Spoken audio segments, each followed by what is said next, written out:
السلام عليكم ورحمة الله تعالى وبركاته. أعوذ بالله من الشيطان الرجيم. بسم الله الرحمن الرحيم وبه نستعين. اللهم صل على سيدنا وحبيبنا محمد بن عبد الله إمام المتقين وقائد الغر المحجلين محبوب رب المشرقين والمغربين مولانا ومولى الثقلين جد الحسن والحسين وعلى آله وصحابه وأعوانه وأتباعه أجمعين. إن نريد إلا الإصلاح ما استطعت وما توفيقي إلا بالله عليه توكلت وإليه أنيب. اللهم رب اشرح لي صدري ويسر لي أمري واحلل عقدة من لساني يفقهوا قولي. ما شاء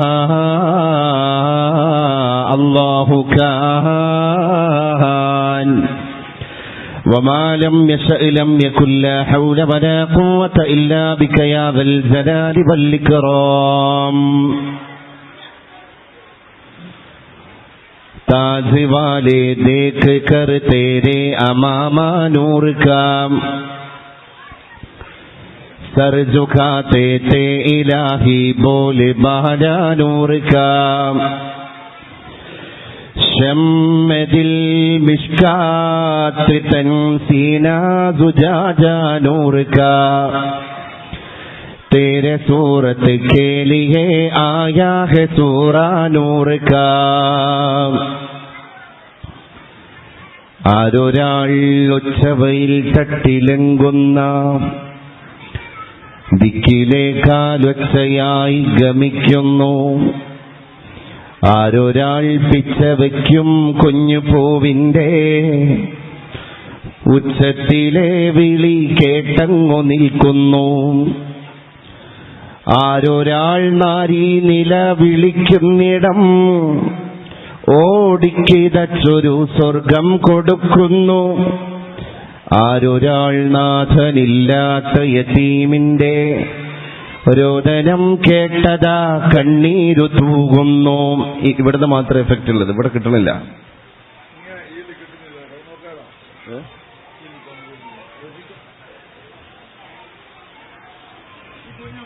ആരൊരാൾ തെറ്റി താഴേക്കു പതിക്കുന്ന അജ്ഞന്റെ മാർഗഭ്രംശത്തെ തടുക്കുന്നു. ആരൊരാൾ ഹസൻ ഹുസൈനെ മുതുകിലിൽ തൊട്ടകമായിട്ടതാ മുട്ടുകുത്തുന്നു. ആരൊരാൾ ആ ബതൂലിന്റെ കവിൾ തടം ചൂടുള്ള ചുംബനത്താലിതാ മൂടുന്നു. ആരൊരാൾ ഉപ്പ മരിച്ച കുരുന്നിനെ മാറോട് ചേർത്തുപ്പ ഞാനെന്നു ചൊല്ലുന്നു.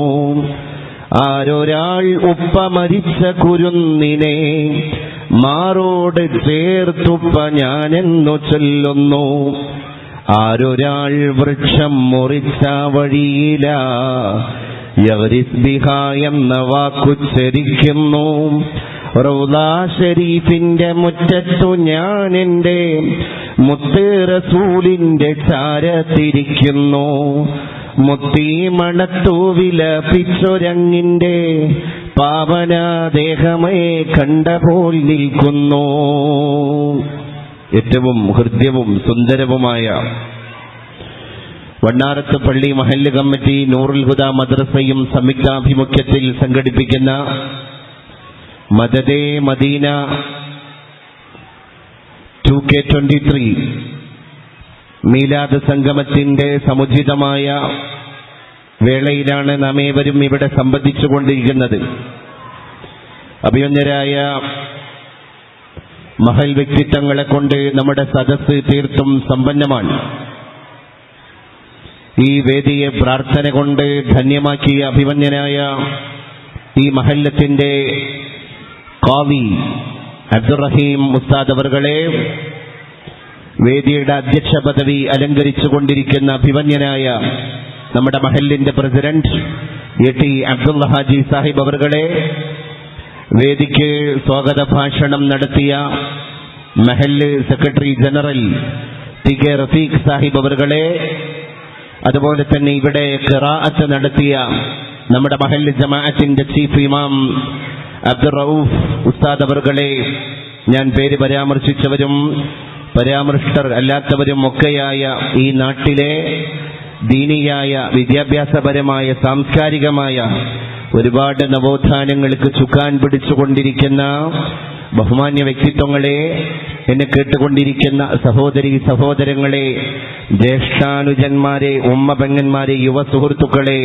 നാട്ടുകാരെ, വിശ്വവിമോചകനായ പരിശുദ്ധ പരിഷ്കർത്താവ് തിരുനബി മുഹമ്മദ് മുസ്തഫ സല്ലല്ലാഹു അലൈഹി വസല്ലമ തങ്ങളുടെ 1498 ജന്മദിനത്തെ സമുചിതമായിട്ട് കൊണ്ടാടപ്പെടുന്ന അവിടുത്തെ തിരുപ്പിറവി കൊണ്ട് അനുഗ്രഹാശിസുകൾ ഏറ്റുവാങ്ങിയ ഈ റബീഇന്റെ മുറ്റത്ത്, ഈ പള്ളിയുടെ, ഈ മദ്രസയുടെ അങ്കണത്തിൽ നമ്മൾ പരിശുദ്ധ ഹബീബിനെ ചർച്ച ചെയ്യുകയാണ്.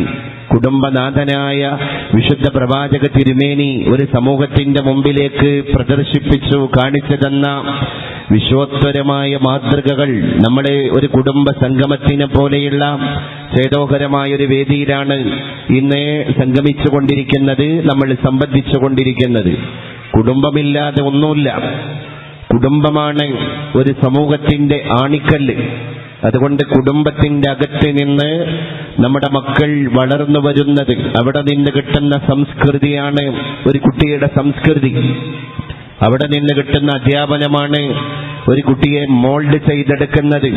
അതുകൊണ്ടൊരു കുട്ടിയുടെ ഏറ്റവും വലിയ സർവകലാശാല വീടാണ് എങ്കിൽ ആ സർവകലാശാലയുടെ അകത്തളത്തിൽ ആ കുഞ്ഞിനെ വിദ്യയഭ്യസിച്ചു കൊണ്ടിരിക്കുന്ന പരിഷ്കർത്താക്കളും വിപ്ലവകാരികളുമാണ്, അല്ലെങ്കിൽ ആ യൂണിവേഴ്സിറ്റിയിലെ ലെക്ചർമാരാണ് മാതാപിതാക്കൾ എന്ന് പറയുന്നവർ. ഇന്ന് ജോയിന്റ് ഫാമിലി സമ്പ്രദായങ്ങളിൽ നിന്ന് ന്യൂക്ലിയർ ഫാമിലിയിലേക്ക് നമ്മുടെ കുടുംബ പുരാണങ്ങളൊക്കെ തന്നെ പറിച്ച് നടപ്പെട്ടുകൊണ്ടിരിക്കുന്ന ഒരു കാലത്ത് എല്ലാം അണുകുടുംബമായി കൊണ്ടിരിക്കുകയാണ്. ചെറിയ ചെറിയ അണുകുടുംബങ്ങൾ. അതുകൊണ്ട് അവിടെ ഗ്രാൻഡ്മായെ കാണൂല, അവിടെ ഗ്രാൻഡ് പായെ കാണൂല. ഒരു ജോയിന്റ് ഫാമിലിയുടെ അകത്ത് എല്ലാവരും ഉണ്ടാകും. അതുകൊണ്ട് തന്നെ ഒരു കുടുംബത്തിന്റെ സ്വച്ഛന്തമായ രേഖാചിത്രമായിരിക്കും ഒരു സാമ്പ്രദായികമായ കുടുംബ സംവിധാനം. പക്ഷെ ഇന്ന് അണുകുടുംബങ്ങളായി ചിതറി ചിതറി ചിതറി നമ്മളൊക്കെ ചെറു കുടുംബങ്ങളും ശകലങ്ങളും ഒക്കെയായിക്കൊണ്ടിരിക്കുകയാണ്. അപ്പോഴും കുടുംബത്തിന്റെ കൂടെ നിൽക്കുമ്പോൾ നമ്മൾ കാത്തു സൂക്ഷിച്ച ഗതകാല പാരമ്പര്യങ്ങൾക്ക് പോറലേൽക്കാതെ അതിനെ കാത്തു സൂക്ഷിക്കുമ്പോഴാണ് നമ്മൾ യഥാർത്ഥ ഭദ്രതയുള്ള കുടുംബത്തിന്റെ ആളുകളായി മാറുന്നത്. ഫർദ് ഖായിം റബ് തമില്ലത്ത് സേ ഹെ തൻഹാ കുച്ച് നഹി മൗജ് ഹേ ദരിയാ മേ ഔർ ബേറൂനെ ദരിയാ കുച്ച് നഹി. ഫർദ് ഖായിം റബ് തമില്ലത്ത് സേ ഹെ. ഒരു മനുഷ്യന്, ഒരു വ്യക്തിക്ക് ശക്തി കിട്ടുന്നത്, അവൻ ഏറ്റവും കൂടുതൽ ഊർജ്ജസ്വലനാകുന്നത് എപ്പോഴാണ്? ഒരു മില്ലത്തിന്റെ, ഒരു സമുദായത്തിന്റെ, ഒരു സൊസൈറ്റിയുടെ കൂടെ ചേർന്ന് നിൽക്കുമ്പോഴാണ്. തൻഹാ കുച്ച് നഹി. ഒറ്റക്കൊന്നും ചെയ്യാൻ കഴിയൂല, ഒറ്റക്കൊന്നും ചെയ്യാൻ കഴിയൂല. ഇന്ന് നമ്മുടെ യൂണിവേഴ്സിറ്റികളിലൊക്കെ വളർന്നുകൊണ്ടിരിക്കുന്ന കുമാരന്മാരാകുന്ന പുതിയ മക്കൾക്ക് ഒരു പുതിയ മോട്ടോ അവർക്കിടയിൽ നിന്ന് പുറത്തേക്ക് പ്രവഹിച്ചു കൊണ്ടിരിക്കുകയാണ്. എന്താ അവർ പറയുന്നത്? I am alone among the people. ഞാൻ ജനങ്ങൾക്കിടയിൽ ഒറ്റക്ക് ജീവിക്കും. അപ്പൊ ഒറ്റക്ക് ജീവിക്കാനാണ് ഇഷ്ടം. വാട്സപ്പായിട്ട് ഒറ്റക്കിരിക്കുക, ഫേസ്ബുക്കായിട്ട് ഒറ്റക്കിരിക്കുക, ട്വിറ്ററായിട്ട് ഒറ്റക്കിരിക്കുക, ഇൻസ്റ്റയുമായി ഒറ്റക്കിരിക്കുക. അതിലെ ചാറ്റിംഗ് വിപ്ലവങ്ങളിൽ മിന്നിമറിഞ്ഞുകൊണ്ടിരിക്കുന്ന കാഴ്ചകളിൽ വ്യാപൃതനാവുക, ചോരബന്ധങ്ങളോട് മാനസികമായി അകലുക, ശാരീരികമായി അവരോട് കൂടെ ജീവിക്കുന്നതിന്റെ കൂടെ തന്നെ മാനസികമായ ബന്ധം മാതാവിൽ നിന്ന് വിച്ഛേദിക്കപ്പെടുക, മാനസികമായ ബന്ധങ്ങൾ പിതാവിൽ നിന്ന് വിച്ഛേദിക്കപ്പെടുക, ബ്രദർ സിസ്റ്റർ ബന്ധങ്ങൾ, ചോരബന്ധങ്ങൾ, അത് പരസ്പരം കാണുന്ന കാഴ്ചകൾക്കപ്പുറത്തേക്ക് ആഴമറിയാതെ അപരന്റെ ബന്ധങ്ങളിലേക്ക് നമ്മുടെ സംവിധാനങ്ങൾ കടന്നു പോവുക. അതോടുകൂടെ ഒരു വ്യക്തിയുടെ വ്യക്തിത്വം താളം തെറ്റി. എന്താ ഒരു കുടുംബം എന്ന് പറയുന്നത്? ശരിക്ക് കുടുംബം, നമ്മുടെ ഉമ്മ, ആ ഉമ്മ ഒരു പെണ്ണാണ്, വുമൺ ഫ്രം വീനസ്. നമ്മുടെ ഉപ്പ ഒരു മെയിൽ ആണ്, മെയിൽ, മാൻ ഒരു പുരുഷനാണ്, മാൻ ഫ്രം മാർസ്. മാർസ് എന്ന് പറയുന്ന ഗ്രഹത്തിൽ നിന്നാണ് പുരുഷന്റെ ചോരയും ചൂടും കടന്നു വരുന്നത്. വുമൺ, അവൾ വീനസാണ്, വെട്ടിത്തിളങ്ങുന്ന ഒരു നക്ഷത്രമാണ്, അല്ലെങ്കിൽ ഒരു ഗ്രഹമാണ്. അപ്പൊ അങ്ങനെ പറയാറുണ്ട്, രണ്ട് കെമിസ്ട്രിയാണ്, രണ്ടും രണ്ട് ധ്രുവങ്ങളിലാണ്, മെയിലല്ല ഫീമെയില്. അവര് ബയോളജിക്കലി തന്നെ വളരെ വ്യതിയാനങ്ങളുള്ള ആളുകളല്ലേ.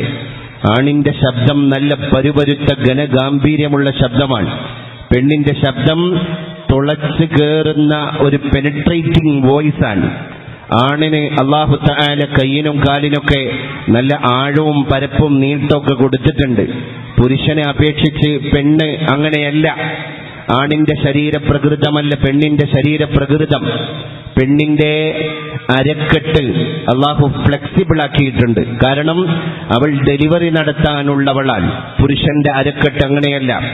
അതുകൊണ്ട് പെണ്ണിന്റെ അരക്കെട്ടിന് അല്ലാഹു തആല ആവശ്യാനുസരണം വിശാലമാകാനുള്ള ഫ്ലെക്സിബിലിറ്റി കൊടുത്തിട്ടുണ്ട്. പുരുഷൻ അങ്ങനെയല്ല. അവന്റെ തൊലി, അവന്റെ ശരീരം, അവന്റെ സ്കിന്ന് എല്ലാം പ്രകൃതിദത്തമായിട്ട് തന്നെ വളരെ വ്യത്യാസത്തിലാണ്.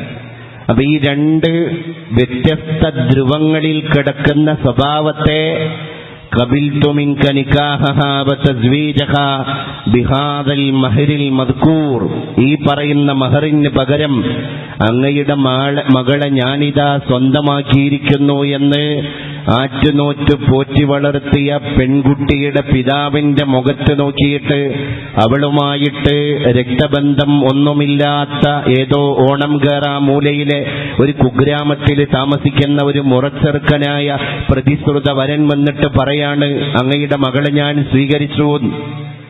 ഈ സ്വീകരിച്ചു എന്ന് പറയുന്നതോടുകൂടെ അവൻ അവൾക്ക് സ്വന്തമായി, അവൾ അവനും സ്വന്തമായി. എന്നാൽ ഈ കെട്ടിച്ചു കൊടുത്ത പിതാവിനും അവളെ പോറ്റി വളർത്തിയ, അവളെ ഗർഭം ധരിച്ച, അവളെ പ്രസവിച്ച, അവളെ പാലൂട്ടിയ, തേനൂട്ടിയ, അവരെ ലാളിച്ച, അവളെ താരാട്ടിയ മാതാവിനും അവളെ ബ്രദറിനും അവളെ സിസ്റ്റർക്കും ഇവർക്കൊക്കെ തന്നെ ഇവരുടെയൊക്കെ മുന്നിലും ആ പെൺകുട്ടിക്ക് ഔറത്തുണ്ട്, മുട്ടുപൊക്കിളിന്റെ ഇടയിലുള്ള സ്ഥലം, ഇങ്ങനെയൊക്കെ വളർത്തിയ ചോരബന്ധങ്ങളുള്ള മാതാവിന്റെയും പിതാവിന്റെയും സഹോദരന്റെയും സഹോദരിയുടെയും മുമ്പിൽ ഒരു പെൺകുട്ടിയുടെ ഔറത്താണ്. എന്നാൽ ഇവളുമായിട്ട് ഒരു രക്തബന്ധം പോലും ഇല്ലാത്ത ഏതോ ഒരു അന്യപുരുഷൻ വന്നിട്ട് ഇവളെ വാപ്പാന്റെ കൈ പിടിച്ചിട്ട് മഹർ മുന്നിൽ വെച്ചിട്ട് രണ്ട് സാക്ഷികളെ സാക്ഷി നിർത്തിയിട്ട് അങ്ങയുടെ മകളെ ഞാനിതാ സ്വീകരിച്ചു എന്ന വാക്കുച്ചരിക്കുന്നതോടുകൂടെ ഈ അന്യൻ എന്ന് ഇത്രകാലമായിട്ട് മുദ്ര കുത്തപ്പെട്ടിരുന്ന പുരുഷനും ഈ അന്യ എന്ന് പറഞ്ഞ് മാറ്റി നിർത്തപ്പെട്ടിരുന്ന സ്ത്രീയും തമ്മിൽ അവർക്കിടയിൽ പിന്നെ ഔറത്തില്ല. പരിശുദ്ധ ഖുർആൻ അവരുടെ ബന്ധത്തെപ്പറ്റി പറയുന്നത് ഇങ്ങനെയാണ്, ഹുന്ന ലിബാസുൽ ലക്കും വ അൻതും ലിബാസുൽ ലഹുന്ന. ഭർത്താക്കന്മാരെ, നിങ്ങൾ കെട്ടി നിങ്ങളുടെ ജീവിതത്തിലേക്ക് ആനയിച്ചിരിക്കുന്ന നിങ്ങളുടെ ബെറ്റർ ഹാഫ്, നിങ്ങളുടെ നല്ല വാദിയാകുന്ന സഹധർമ്മിണി, നിങ്ങളുടെ ജീവിതത്തിൽ നിങ്ങളിലേക്ക് കടന്നു വന്ന ഭാര്യ, അവൾ നിങ്ങളുടെ വസ്ത്രമാണ്, നിങ്ങൾ അവരുടെയും വസ്ത്രമാണ്. വസ്ത്രപ്രയോഗം, ഭാര്യാഭർത്തൃ ബന്ധത്തെ ഖുർആൻ പരിചയപ്പെടുത്തിയത് ഒരു വസ്ത്രം, ലിബാസ്. അതെങ്ങനെയാണ്? ഞാനിപ്പോ ധരിച്ചിരിക്കുന്ന എന്റെ വസ്ത്രത്തിന് ഒരു അകംഭാഗമുണ്ട്, ഒരു പുറംഭാഗമുണ്ട്. എന്റെ ശരീരത്തിന്റെ പുറംഭാഗം എന്നെ മനോഹരമായി നിങ്ങൾക്ക് മുമ്പിൽ ചിത്രീകരിക്കുന്നു. നിങ്ങൾ ധരിച്ച വസ്ത്രം അതിന്റെ പുറംഭാഗം നിങ്ങൾ അതിമനോഹരന്മാരായിട്ട് കാണുന്ന ആളുകൾക്ക് മുന്നിൽ ചിത്രീകരിക്കുന്നു. എന്നാൽ നമ്മുടെ തന്നെ ശരീരത്തിന്റെ ഗോപ്യമാക്കി വെക്കേണ്ട ഭാഗങ്ങളെ മുഴുവൻ ഇതേ വസ്ത്രത്തിന്റെ അകംഭാഗം കണ്ടുകൊണ്ടിരിക്കുകയാണ്. എന്നിട്ടും ആ വസ്ത്രം മറ്റുള്ളവന്റെ മുമ്പിൽ നമ്മളെ വളരെ ബ്യൂട്ടിഫുള്ളായി ചിത്രീകരിക്കുകയാണ്. അപ്പൊ ഖുർആൻ ഭാര്യ ഭർത്താവിന്റെ ലിബാസാണ്, ഭർത്താവ് ഭാര്യയുടെ ലിബാസാണ് എന്ന് പറഞ്ഞാല് നിങ്ങൾ നിങ്ങളുടെ ബെറ്റർ ഹാഫിനെ പറ്റി, നിങ്ങളുടെ ലൈഫിലെ നിങ്ങൾക്ക് ഹലാലാക്കി തന്ന പാർട്ട്ണറെ പറ്റി, നിങ്ങളുടെ ജീവിതത്തിന്റെ കൂടെയുള്ള അവകാശിയെപ്പറ്റി അയാൾക്ക് എന്ത് ന്യൂനത ഉണ്ടെങ്കിലും ശരി, അയാൾക്ക് എന്ത് കുറ്റവും കുറവുണ്ടെങ്കിൽ ആ കുറവുകൾ നികത്തേണ്ട ആള് ഞാനാണ്. ആ ഞാൻ മറ്റുള്ളവരുടെ മുമ്പിൽ ഇത് അങ്ങാടിപ്പാട്ടാക്കേണ്ട ആളല്ല.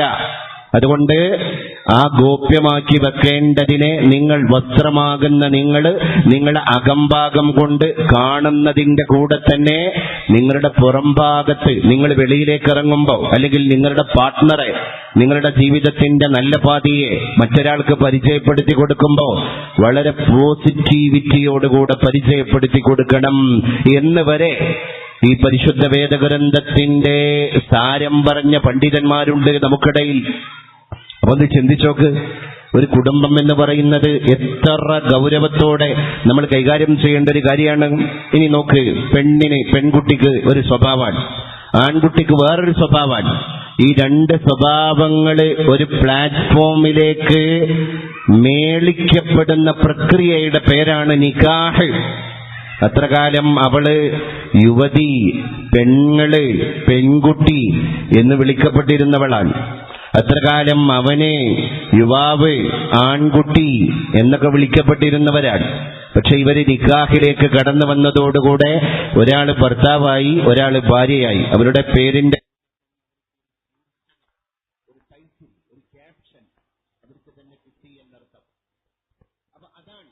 ദാമ്പത്യം എന്ന് പറയുന്നത്. പിന്നെ അവരുടെ ജീവിതത്തിൽ ഒരുപാട് സമ്മിശ്ര വികാരങ്ങൾ ഉണ്ടാകുന്നു.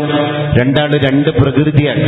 പൊതുവെ പറയാറുണ്ട്, നമ്മളെ ടേസ്റ്റുള്ള ആളെ തന്നെ നമ്മുടെ ബന്ധത്തിലേക്ക് കൊണ്ടുവരണം, ഇല്ലെങ്കിൽ ദാമ്പത്യം പരാജയപ്പെടുന്നു. ഞാൻ ചോദിക്കട്ടെ, ഒരു ഉമ്മാന്റെ മക്കൾക്ക് തന്നെ വ്യത്യസ്ത ടേസ്റ്റ് അല്ലേ? അള്ളാന്റെ ദുനിയാവിൽ എവിടെയാണ് നമ്മളെ ടേസ്റ്റുള്ള ഒരാളെ നമുക്ക് കണ്ടെത്താൻ കഴിയുക?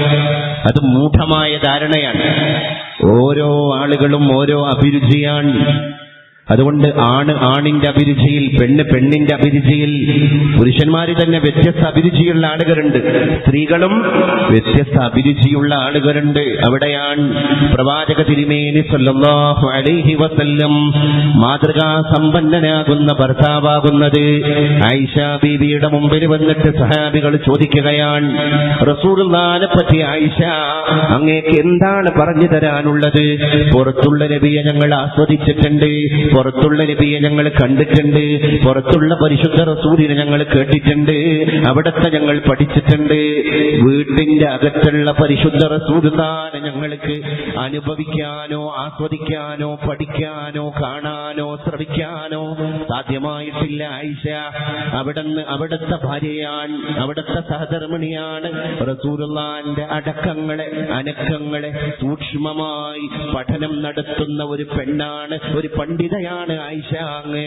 അതുകൊണ്ട് റസൂലുള്ളാഹി തങ്ങൾ വീട്ടിന്റെ അകത്ത് എങ്ങനെയാണ് എന്നറിയാനാണ് ഞങ്ങൾ കടന്നു വന്നത് എന്ന് മുത്തുനബിയുടെ ഭാര്യയോട് സ്വഹാബികൾ ചോദിക്കുമ്പോ ആയിഷ ബീവിക്ക് സ്വഹാബത്തിന് കൊടുക്കാനുള്ള മറുപടി, മാ യുറാ ഫാരിഗൻ ഖത്തു ഫീ ബൈതിഹി, അവിടുന്ന് ഫ്രീ ആയിട്ടിരിക്കണ ഒരു സാഹചര്യം പോലും ഉണ്ടായിട്ടില്ല. മുസ്തഫ നബി തങ്ങൾ നിഷ്ക്രിയനായി ഇരുന്നിട്ടില്ല. എന്നിട്ട് ആയിഷ ബീവി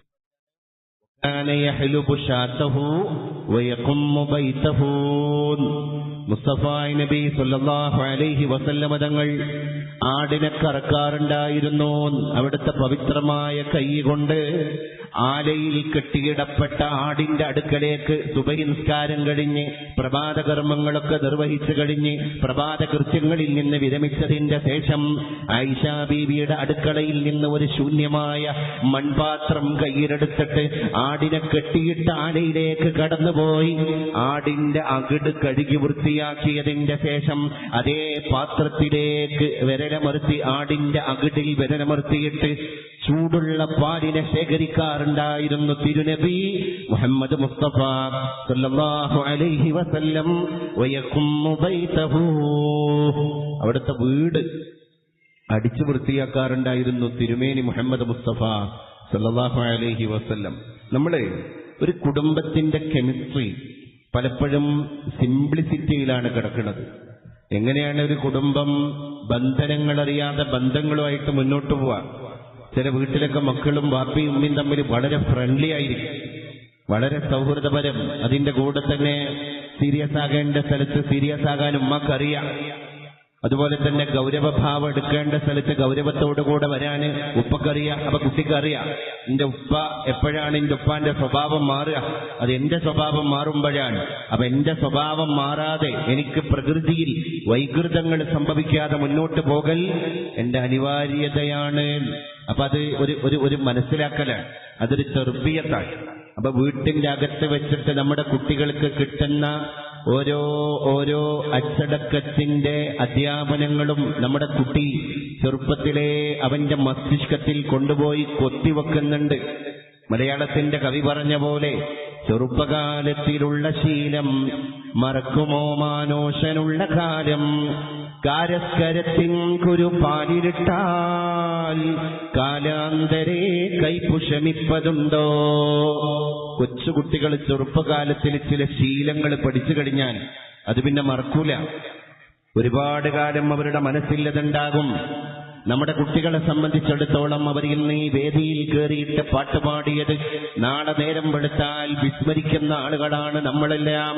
പക്ഷേ 4ാം ക്ലാസ്സിൽ നിന്ന് പഠിച്ച പാട്ട്, 5ാം ക്ലാസ്സിൽ നിന്ന് പഠിച്ച പാട്ട് നമ്മളൊക്കെ കൂടിയിരിക്കുന്ന ഈ വേദിയിൽ, ഈ പള്ളിയുടെ മുറ്റത്ത്, ഈ മദ്രസയുടെ അങ്കണത്തിൽ വന്നിട്ട് നമ്മുടെ മക്കള് ചിത്രശലഭങ്ങളെ പോലെ അണിഞ്ഞൊരുങ്ങി നിന്നിട്ട് പാടിപ്പോയ പാട്ടുകൾ 60ാമത്തെ വയസ്സിലും ആ മക്കളുടെ മനസ്സിൽ രൂഢമൂലമായി കിടക്കുന്നുണ്ടാകും. അൽഷിമേഴ്സ് വന്നാലും അവരുടെ മദ്രസയിലെ കൂട്ടുകാരെ അവർക്ക് മറക്കാൻ കഴിയൂല.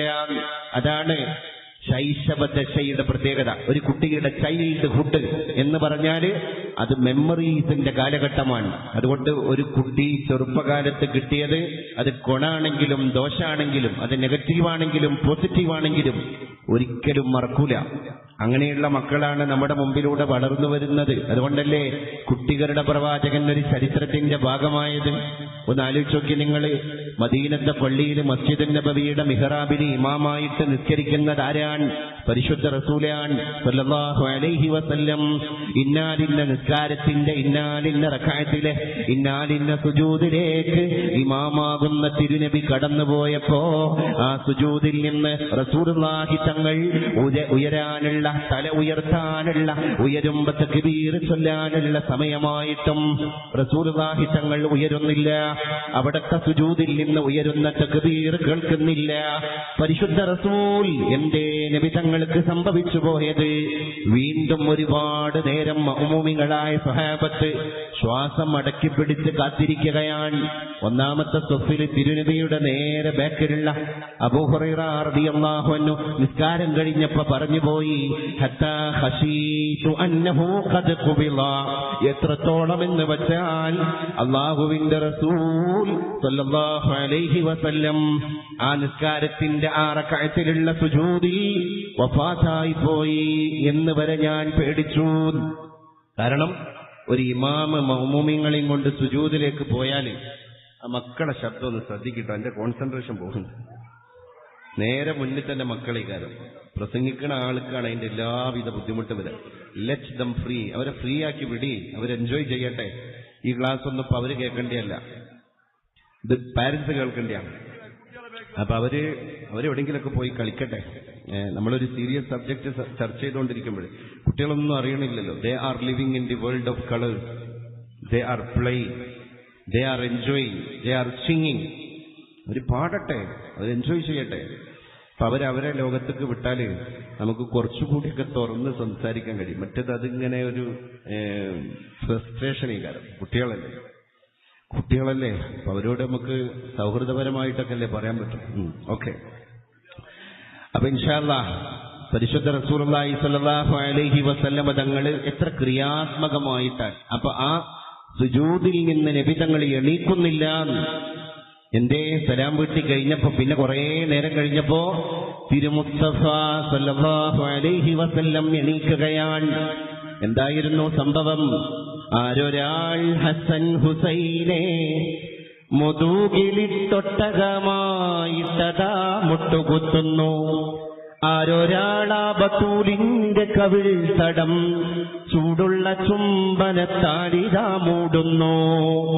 ആർദ്രതയുടെ വിശ്വരൂപം തിരുനബി സല്ലല്ലാഹു അലൈഹി വസല്ലം തങ്ങള് ആ നിസ്കാരത്തിന് ഇമാമായിട്ട് സുജൂദിലേക്ക് മിഹ്റാബിൽ പോയപ്പോ എന്തിനാണ് നബിയെ ഇന്നാലിന്ന റക്അത്തിൽ അങ്ങ് തല ഉയർത്താൻ വൈകിപ്പോയത്? പേടിച്ചു നബിയെ, ഞങ്ങൾ ഇമാമായ അങ്ങയുടെ റൂഹ് പിടിച്ചിട്ട് അസ്റായീൽ മിഹ്റാബിൽ നിന്ന് കടന്നു കളഞ്ഞോ? എത്രത്തോളം അതുവരെ ഞങ്ങൾ ഭയപ്പെട്ടുപോയി.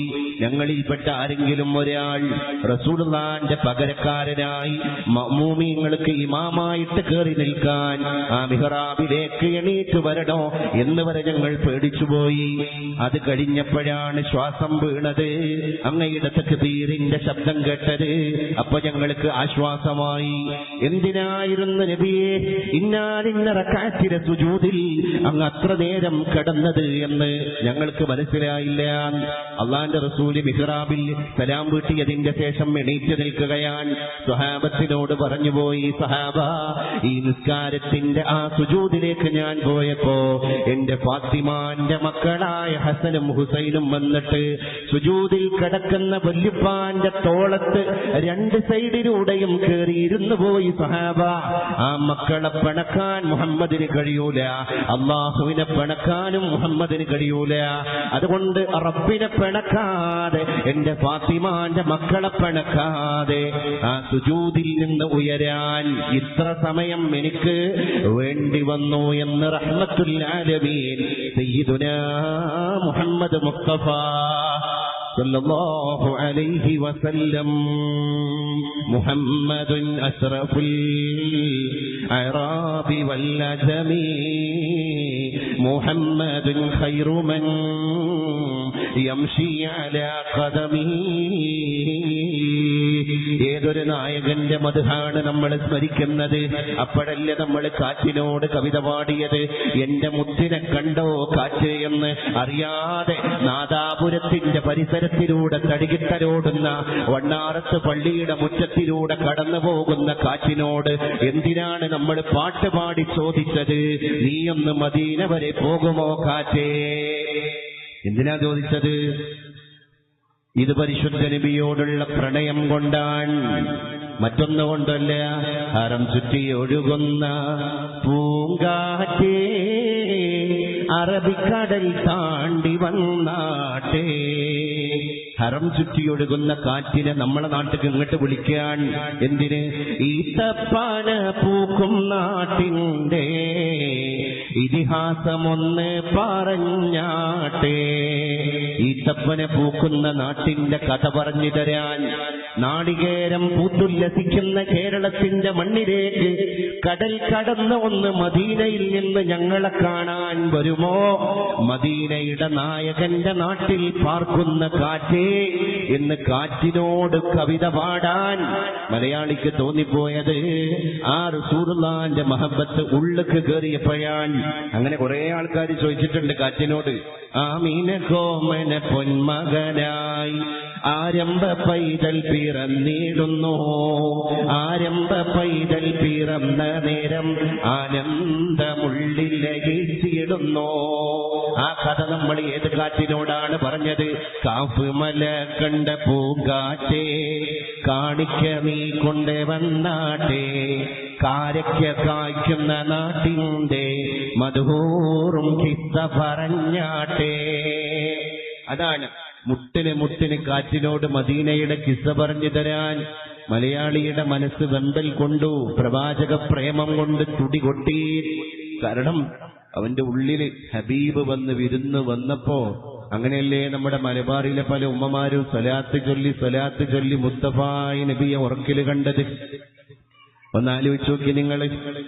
സാധാരണക്കാരികളായ നമ്മുടെ ഉമ്മമാർ ഒരുപാട് ഇബാദത്തൊന്നും അവരെ കയ്യിലില്ലായിരുന്നു.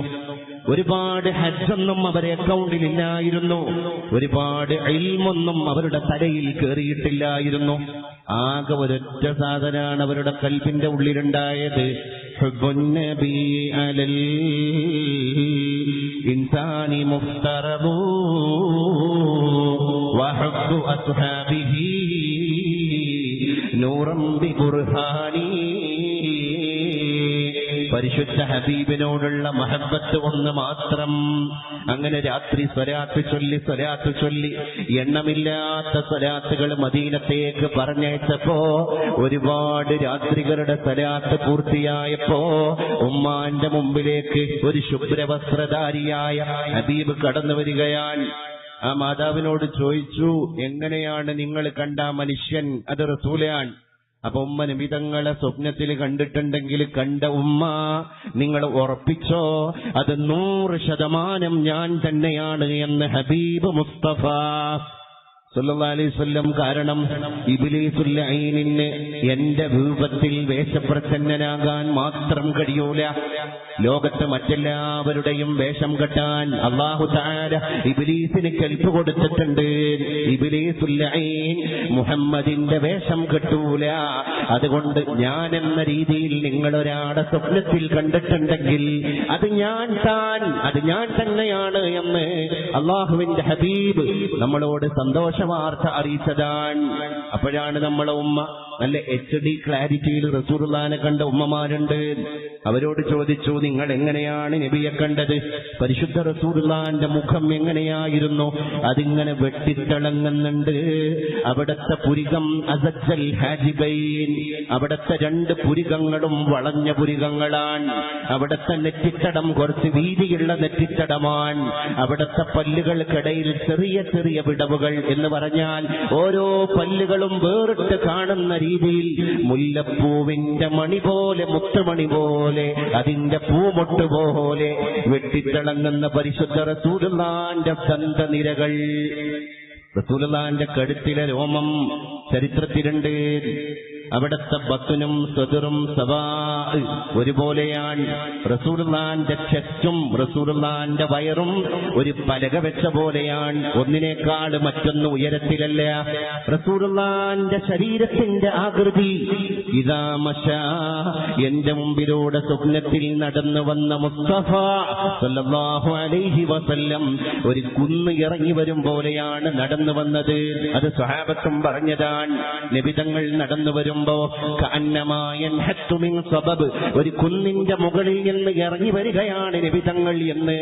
സമതലത്തിൽ നിരന്ന പ്രദേശത്തിലൂടെ നബിതങ്ങൾ നടക്കുമ്പോഴും ഞങ്ങൾക്ക് അനുഭവപ്പെടാറുണ്ടായിരുന്നു. ഉമ്മ, നിങ്ങൾ സ്വപ്നത്തിൽ കണ്ട മുസ്തഫാന്റെ സല്ലല്ലാഹു അലൈഹി വസല്ലം അവിടുത്തെ നിറം എങ്ങനെയാണ്? അസ്ഹറല്ലഹൂൻ, വെളുപ്പും ചുവപ്പും കലർന്ന സൗന്ദര്യത്തിന്റെ മൂർത്തിയാണ് മുഹമ്മദ് മുസ്തഫ സല്ലല്ലാഹു അലൈഹി വസല്ലം. അങ്ങനെ നബി തങ്ങളെ വർണ്ണിച്ച എത്ര ആളുകളുണ്ട്. അത് സ്വഹാബികൾ എഴുതി വെച്ച ഹദീസും അങ്ങനെയാണ്. സ്വഹാബ കണ്ട റസൂലുള്ളാഹിനെ സ്വഹാബ ചരിത്രത്തിന്റെ ഗ്രന്ഥങ്ങളിൽ എഴുതി വച്ചിട്ടുണ്ട്. റസൂലുള്ളാഹിന്റെ കഴുത്ത് പാവക്കുട്ടികളുടെ കഴുത്ത് പോലെ ലോലമായിരുന്നു, സ്നിഗ്ധമായിരുന്നു. അസ്മാ ബീവി റളിയല്ലാഹു അൻഹ പറയുകയാണ്, എന്റെ ഭർത്താവായ നബി തിരുമേനി എന്റെ വീട്ടിലേക്ക് വിരുന്ന് വരുന്ന ദിവസം റസൂലുള്ളാഹിക്ക് കിടന്നുറങ്ങാൻ വേണ്ടി തൊട്ടപ്പുറത്തുള്ള ഒരു ആശാരിയെ കൊണ്ടൊരു മരത്തിന്റെ മരക്കട്ടിൽ ഞാൻ പണിയുകയാണ്. ആശാരി മനോഹരമായൊരു കട്ടിൽ നിർമ്മിച്ചു തന്നു. എന്നോട് ചോദിച്ചു, ഇതാർക്ക് കിടക്കാനാണ്? എന്റെ പ്രിയതമന് ശയ്യ കൊള്ളാൻ. ഉച്ചനേരത്ത് വിശ്രമിക്കുന്ന റസൂലുള്ളാഹിക്ക് മയക്കത്തിലേക്ക് വഴുതി വീഴാനുള്ളതാണ് അസ്മാ പണിയുന്ന കട്ടിൽ എന്ന് ബീവി മറുപടി പറയുകയാണ്. ഒരു ദിവസം അസ്മാ ബീവിയുടെ വീട്ടിൽ കിടന്നുറങ്ങുന്ന നബി തങ്ങൾ ഉച്ചനേരത്തുള്ള മയക്കത്തിലാണ്. റസൂലുള്ളാഹിക്ക് ഒരു ശീലുണ്ട്, നട്ടുച്ച നേരത്ത് വിശ്രമത്തിന് വേണ്ടി കിടക്കുമ്പോ ഈത്തപ്പന ഓലകളെ കൊണ്ട് മെടഞ്ഞുണ്ടാക്കിയ പായയിൽ, വിരിപ്പിൽ, മെത്തയിൽ അള്ളാന്റെ റസൂല് കിടക്കുമ്പോ അവിടുത്തെ കമീസ്, അവിടുത്തെ മേൽക്കുപ്പായം അഴിച്ചിട്ട് ഒരു ആണിയുടെ മുകളിൽ അവിടുന്ന് കൊളുത്തിയിടുകയാണ്. അവിടുത്തെ ഇസാറ് മാത്രമാണ് അവിടുത്തെ ശരീരത്തിലുള്ളത്, അരമുണ്ട് മാത്രമാണ് നിബിതങ്ങൾ ധരിച്ചിരിക്കുന്നത്. ഷർട്ട്, കുപ്പായം, കമീസ് അഴിച്ചു വെച്ചിട്ടാണ് നിബിതങ്ങൾ മധ്യാഹ്ന നേരത്ത്, നട്ടുച്ച നേരത്ത് ഉച്ചമയക്കത്തിലേക്ക് വഴുതി വീഴുന്നത്. അങ്ങനെ കുറച്ചു കഴിഞ്ഞപ്പോ എന്റെ ഹബീബ് ഉറക്കത്തിലോട്ട് വഴുതി വീഴുകയാണ്. ഉറങ്ങിക്കൊണ്ടിരിക്കുന്ന നായകന്റെ അടുക്കലേക്ക് ഭാര്യയാകുന്ന ഞാൻ പതിയെ പതിയെ പമ്മി പമ്മി മെല്ലെ നടന്നു പോയപ്പോ റസൂലുള്ളാഹിന്റെ ശരീരത്തിൽ നിന്ന് വിയർപ്പ് കണങ്ങൾ മാണിക്യക്കല്ലുപോലെ മുത്തുകണങ്ങളായ വിയർപ്പ് പൊടിയുകയാണ്. എന്തേ കാരണം? എന്റെ വീട്ടിന്റെ ഈത്തപ്പന ഓലകളെ കൊണ്ട് മറച്ചുണ്ടാക്കപ്പെട്ട മേൽക്കൂരയിൽ ഒരു വിടവുണ്ട്, ഒരു സുഷിരമുണ്ട്. ആ സുഷിരത്തിന്റെ വിടവിലൂടെ മധ്യാഹ്ന നേരത്തെ അരുണകിരണങ്ങൾ, സൂര്യന്റെ ഉജ്ജ്വലമായ രശ്മികൾ പരിശുദ്ധ റസൂലുള്ളാഹിന്റെ ആപ്പിൾ പൂ പോലെയുള്ള മൃദുലമായ ശരീരത്തിലേക്ക് ഇങ്ങനെ തട്ടിയപ്പോ എന്റെ ഭർത്താവായ തിരുനബിയുടെ ശരീരം വിയർത്തുപോയി. അസ്മാ ബീവി പറയാണ്, ഞാനൊരു പണി ചെയ്തു, നേരെ ഓടി പുറത്തേക്ക് പോയിട്ട് ഈത്തപ്പനയുടെ ഒരു ഓല എടുക്കുകയാണ്. ആ ഓലയുടെ കഷ്ണം ഇങ്ങനെ വളച്ചു വെച്ച് എന്റെ ഹബീബിനെ ഉറക്കിൽ നിന്ന് ഉണർത്താതെ ഈത്തപ്പനയുടെ ഓലയുടെ അഗ്രഭാഗം കൊണ്ട് റസൂലുള്ളാഹിന്റെ ശരീരത്തിൽ മുത്തുമണികളായിട്ട് മൊട്ടിട്ട് കിടക്കുന്ന വിയർപ്പ് തുള്ളികളെ ഞാനൊരു പളുങ്ക് കുപ്പിയിലേക്ക് മെല്ലെ മെല്ലെ ശേഖരിക്കുകയാണ്. എന്റെ ഭർത്താവായ തിരുനബിയെ ഉണർത്താതെ തന്നെ ഞാൻ ആ കൃത്യം നിർവഹിക്കുകയാണ്. അവസാനം ഒരു ഡബ്ബ കൊണ്ട് മൂടി ആ സുഗന്ധം പോലെയുള്ള പരിശുദ്ധ റസൂലുള്ളാഹിന്റെ വിയർപ്പ് കണങ്ങളെ എന്റെ അലമാരിയിൽ കൊണ്ടുപോയി ഞാൻ സൂക്ഷിക്കുകയാണ്. എന്നിട്ടോ ബീവി പറയാൻ, അടുത്ത ആഴ്ച എന്റെ സഹാബി വനിതകളായ കൂട്ടുകാരികൾ, പെണ്ണുങ്ങന്മാര് മാത്രം ഒരു ഗെറ്റ് ടുഗെദർ, അവരുടെ ഒരു ട്രീറ്റ്, ഒരു പരിപാടി, ഒരു സൽക്കാര പരിപാടി സംഘടിപ്പിച്ചു. അവിടെ പെണ്ണുങ്ങൾക്ക് മാത്രം സ്പേസുള്ള ഒരു പരിപാടിയാണ്. ആ പരിപാടിക്ക് ഞാൻ പോകുമ്പോ ഞാൻ ധരിച്ച എന്റെ ബുർഖ, എന്റെ പർദയിൽ റസൂലുള്ളാഹിന്റെ ശരീരത്തിൽ നിന്ന് ഞാൻ ശേഖരിച്ച വിയർപ്പ് കണങ്ങൾ ഡബ്ബയിൽ സൂക്ഷിച്ചു വച്ചിരിക്കുകയാണ്. അത് കുറച്ച് എന്റെ കൈവിരലുകളിലേക്ക് എടുത്തിട്ട് എന്റെ പർദയുടെ ഇരുപാർശ്വങ്ങളിലും ഞാൻ പുരട്ടി. അങ്ങനെ പുരട്ടിയിട്ടാണ് ഞാൻ ആ പരിപാടിക്ക് പോയത്. പരിപാടിയിലാണ്ട് എത്തിയപ്പോ ആ വീട്ടിൽ കൂടിയിരുന്ന പെണ്ണുങ്ങന്മാരെല്ലാം മൂക്കിന്റെ ദ്വാരങ്ങൾ ഇങ്ങനെ വികസിപ്പിക്കുകയാണ്. അവരുടെ നാസാരന്ധ്രങ്ങളിലേക്ക് ഈ സുഗന്ധദ്രവ്യത്തിന്റെ സൗഗന്ധികത അടിച്ചു വീശുകയാണ്. എല്ലാവരും എന്നെ പിടിച്ചു, അസ്മാ നീ പുരട്ടിയ അത്തറേതാണ്, അസ്മാ നീ പുരട്ടിയ പെർഫ്യൂം ഏതാണ് ഇതിന്റെ ബ്രാൻഡ്, എന്തോ ഒരു സുഗന്ധം അസ്മാ. അസ്മാ ബീവി പറയാണ്, റസൂലുള്ളാഹിന്റെ വഫാത്ത് വരെ ഞാൻ കള്ളി പൊട്ടിച്ചിട്ടില്ല. അപ്പൊ ആരാണ് തിരുനബി സല്ലല്ലാഹു അലൈഹി വസല്ലം? ആ ഹബീബായ തിരുനബി ബയോളജിക്കലി നമ്മളെ പോലെ ജീവിച്ചു. നോക്കൂ നിങ്ങൾ, ആ വിയർപ്പ് ഗണങ്ങൾക്ക് പോലും അല്ലാഹു തആല പ്രത്യേകത കൊടുത്തു. വലദതുഹു മഖ്തൂനൻ വ മക്ഹൂലൻ. നമ്മൾ മൗലിദിന്റെ കിതാബിൽ ചൊല്ലിയില്ലേ, ആമിന ബീവി റസൂലുള്ളാഹിക്ക് റബീഉൽ അവ്വൽ 12 ജന്മം കൊടുക്കുമ്പോ ആ പറന്നു വീഴുന്ന കുഞ്ഞിമോൻ സേലാകർമ്മം നിർവഹിക്കപ്പെട്ട ആളാണ്. വമക്ഹൂലൻ, 2 കണ്ണുകളിലും സുറുമയെഴുതിയ നീലക്കണ്ണുമായിട്ടാണ് റസൂലുള്ളാഹി തങ്ങൾ ജനിച്ചത്. അത് തന്നെ അത്ഭുതമാണ്. ആ കുഞ്ഞു പിന്നെ അത്ഭുതങ്ങളുടെ ഓരോ വാതിലുകളും മെല്ലെ മെല്ലെ തുറക്കാൻ. അപ്പൊ അമാനുഷികനാണ്. എന്തൊക്കെയോ അത്ഭുതങ്ങൾ ലോകത്തിന് പ്രൊവൈഡ് ചെയ്യാൻ വന്ന ആചാര്യനാണ്. എന്നിട്ടും നമ്മളെപ്പോലെ കല്യാണം കഴിച്ചു, നമ്മളെപ്പോലെ മക്കളുണ്ടായി, നമ്മളെപ്പോലെ തന്നെ മക്കളെ പോറ്റി, നമ്മളെപ്പോലെ വിശന്നു, നമ്മളെപ്പോലെ ഭക്ഷണം കഴിച്ചു, നമ്മളെപ്പോലെ ഉണ്ട്, നമ്മളെപ്പോലെ വെള്ളം കുടിച്ചു, നമ്മളെപ്പോലെ വീട് വെച്ചു, നമ്മളെപ്പോലെ ഉറങ്ങി, നമ്മളെപ്പോലെ കച്ചവടത്തിന്റെ കാര്യത്തിൽ ഏർപ്പെട്ടു. നിങ്ങൾ നോക്ക്, ഒരു ബയോളജിക്കലി സാധാരണ ഒരു മനുഷ്യനെ പോലെ അതിന്റെ ഇടയിൽ ഖദീജ ബീവി കൊടുത്ത അബ്ദുള്ള, ഖാസിം എന്ന് പറയുന്ന മക്കൾ വിട പറയുകയാണ്. മാരിയത്തുൽ ഖിബ്തിയയിലൂടെ റസൂലുള്ളാഹിക്ക് ജനിച്ച ഇബ്രാഹിം എന്ന് പറയുന്ന ആൺതരിയും വിട പറയുകയാണ്. ആകെ റസൂലുള്ളാഹിന്റെ ജീവിതത്തിൽ അള്ളാഹുവിന്റെ ഹബീബിന് ജനിച്ചിരുന്ന 3 ആൺമക്കളും വിട പറയുകയാണ്. എന്റെ അവിടുത്തെ മുഅ്ജിസത്ത് കൊണ്ട് ആ മക്കളുടെ മരണം ഒന്ന് തടഞ്ഞു നിർത്തിയില്ല. അപ്പോ സാധാരണ ഒരു മനുഷ്യനുണ്ടാകുന്ന നൊമ്പരവും നേരും നെറിയും ഒക്കെ റസൂലുള്ളാഹി അനുഭവിച്ചിട്ടാണ് ഇവിടുന്ന് പോയത്. ഇബ്രാഹിം എന്ന് പറയുന്ന കുഞ്ഞുമോന്റെ മയ്യത്ത് ബാപ്പയാണ് ഖബർക്ക് വെക്കുന്നത് എന്ന് ചിന്തിച്ചൊക്കെ. ഒരു കുടുംബത്തിന്റെ, നമ്മൾക്കൊരു കുടുംബത്തിന്റെ ഭാഗമാണല്ലോ. ഒന്നുക്കൊരു കുടുംബത്തിലെ പെണ്ണ്, അല്ലെങ്കിൽ ഒരു കുടുംബത്തിലെ ആണ്, ഒന്നുകിൽ ഒരു കുടുംബത്തിന്റെ നായകൻ അല്ലെങ്കിൽ നായിക, അല്ലെങ്കിൽ ഒരു കുടുംബത്തിന്റെ സന്തതി, അല്ലെങ്കിൽ ഒരു കുടുംബത്തിലെ ഗ്രാൻഡ്മ, അല്ലെങ്കിൽ അവിടുത്തെ ഗ്രാൻഡ്പ, അല്ലെങ്കിൽ അവിടുത്തെ ഗ്രാൻഡ് ഡോട്ടർ, അല്ലെങ്കിൽ അവിടുത്തെ ഗ്രാൻഡ് സൺ. ഇങ്ങനെയൊക്കെയല്ലേ നമ്മളും. ഒരു കുടുംബത്തിന്റെ ഛായാചിത്രത്തിന്റെ അകത്ത് വീണ്ടും വർണ്ണം കൊടുത്ത കുടുംബനാഥനായ തിരുനബി സല്ലല്ലാഹു അലൈഹി വസല്ലം ഇബ്രാഹിം എന്ന് പറയുന്ന കുഞ്ഞുമോനെ 3 ശീലയിൽ ഖബറിലേക്ക് താഴ്ത്തുമ്പോ ബാപ്പാന്റെ കണ്ണിങ്ങനെ സജലങ്ങളാവുകയാണ്. ഇന്നൽ ഐന ലതദ്മഉ വൽ ഖൽബ ലയഹ്സുൻ. മോനെ ഇബ്രാഹിമേ, നിന്റെ ബാപ്പാന്റെ കണ്ണ് നിറഞ്ഞടാ മോനെ, നിന്റെ ബാപ്പാന്റെ കൽബ് വിതുമ്പിയടാ മോനെ. വ ഇന്നാ അലാ ഫിറാഖിക യാ ഇബ്രാഹിം ലമഹ്സൂനൂൻ. അതുകൊണ്ട് പൊന്നുമോനെ ഇബ്രാഹിമേ, നീ വിട പറഞ്ഞു പോകുന്നതിൽ ഉപ്പാക്ക് തീർത്താൽ തീരാത്ത സങ്കടമുണ്ടടാ മോനെ, നമുക്ക് സ്വർഗത്തിൽ സംഗമിക്കാം മോനെ എന്ന് പറഞ്ഞിട്ട് മകനെ കുഴിമാടത്തിലേക്ക് താഴ്ത്തിവെച്ച പരിശുദ്ധ പിതാവ് സല്ലല്ലാഹു അലാ മുഹമ്മദ് സല്ലല്ലാഹു അലൈഹി വസല്ലം. ആ നബിയെ ഒന്ന് ഒരു ഗൃഹനാഥൻ എന്ന അർത്ഥത്തിലൊന്ന് അനുഭവിച്ചു നോക്ക് നിങ്ങൾ. ഫാത്തിമ എന്ന് പറയുന്ന പൊന്നുമോളെ വളർത്തുന്ന ബാപ്പാനെ ഒന്ന് ആലോചിച്ചു നോക്ക് നിങ്ങൾ. ആ ബാപ്പ മകളെ കാണാതെ ഒരു നിമിഷം പോലും നിൽക്കൂല. ദീർഘയാത്രകൾ ഇസ്ലാമിന്റെ ദഅവത്തിന് വേണ്ടി പോകണം.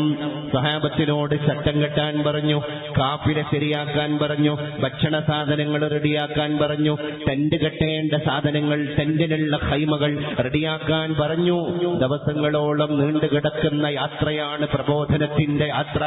ആ യാത്രയുടെ അവസാനം വീട്ടിൽ നിന്നിറങ്ങുന്ന നബിതങ്ങൾ പറയുന്ന വാക്ക്, എന്റെ കരളിന്റെ കഷ്ണം എവിടെയാണ്?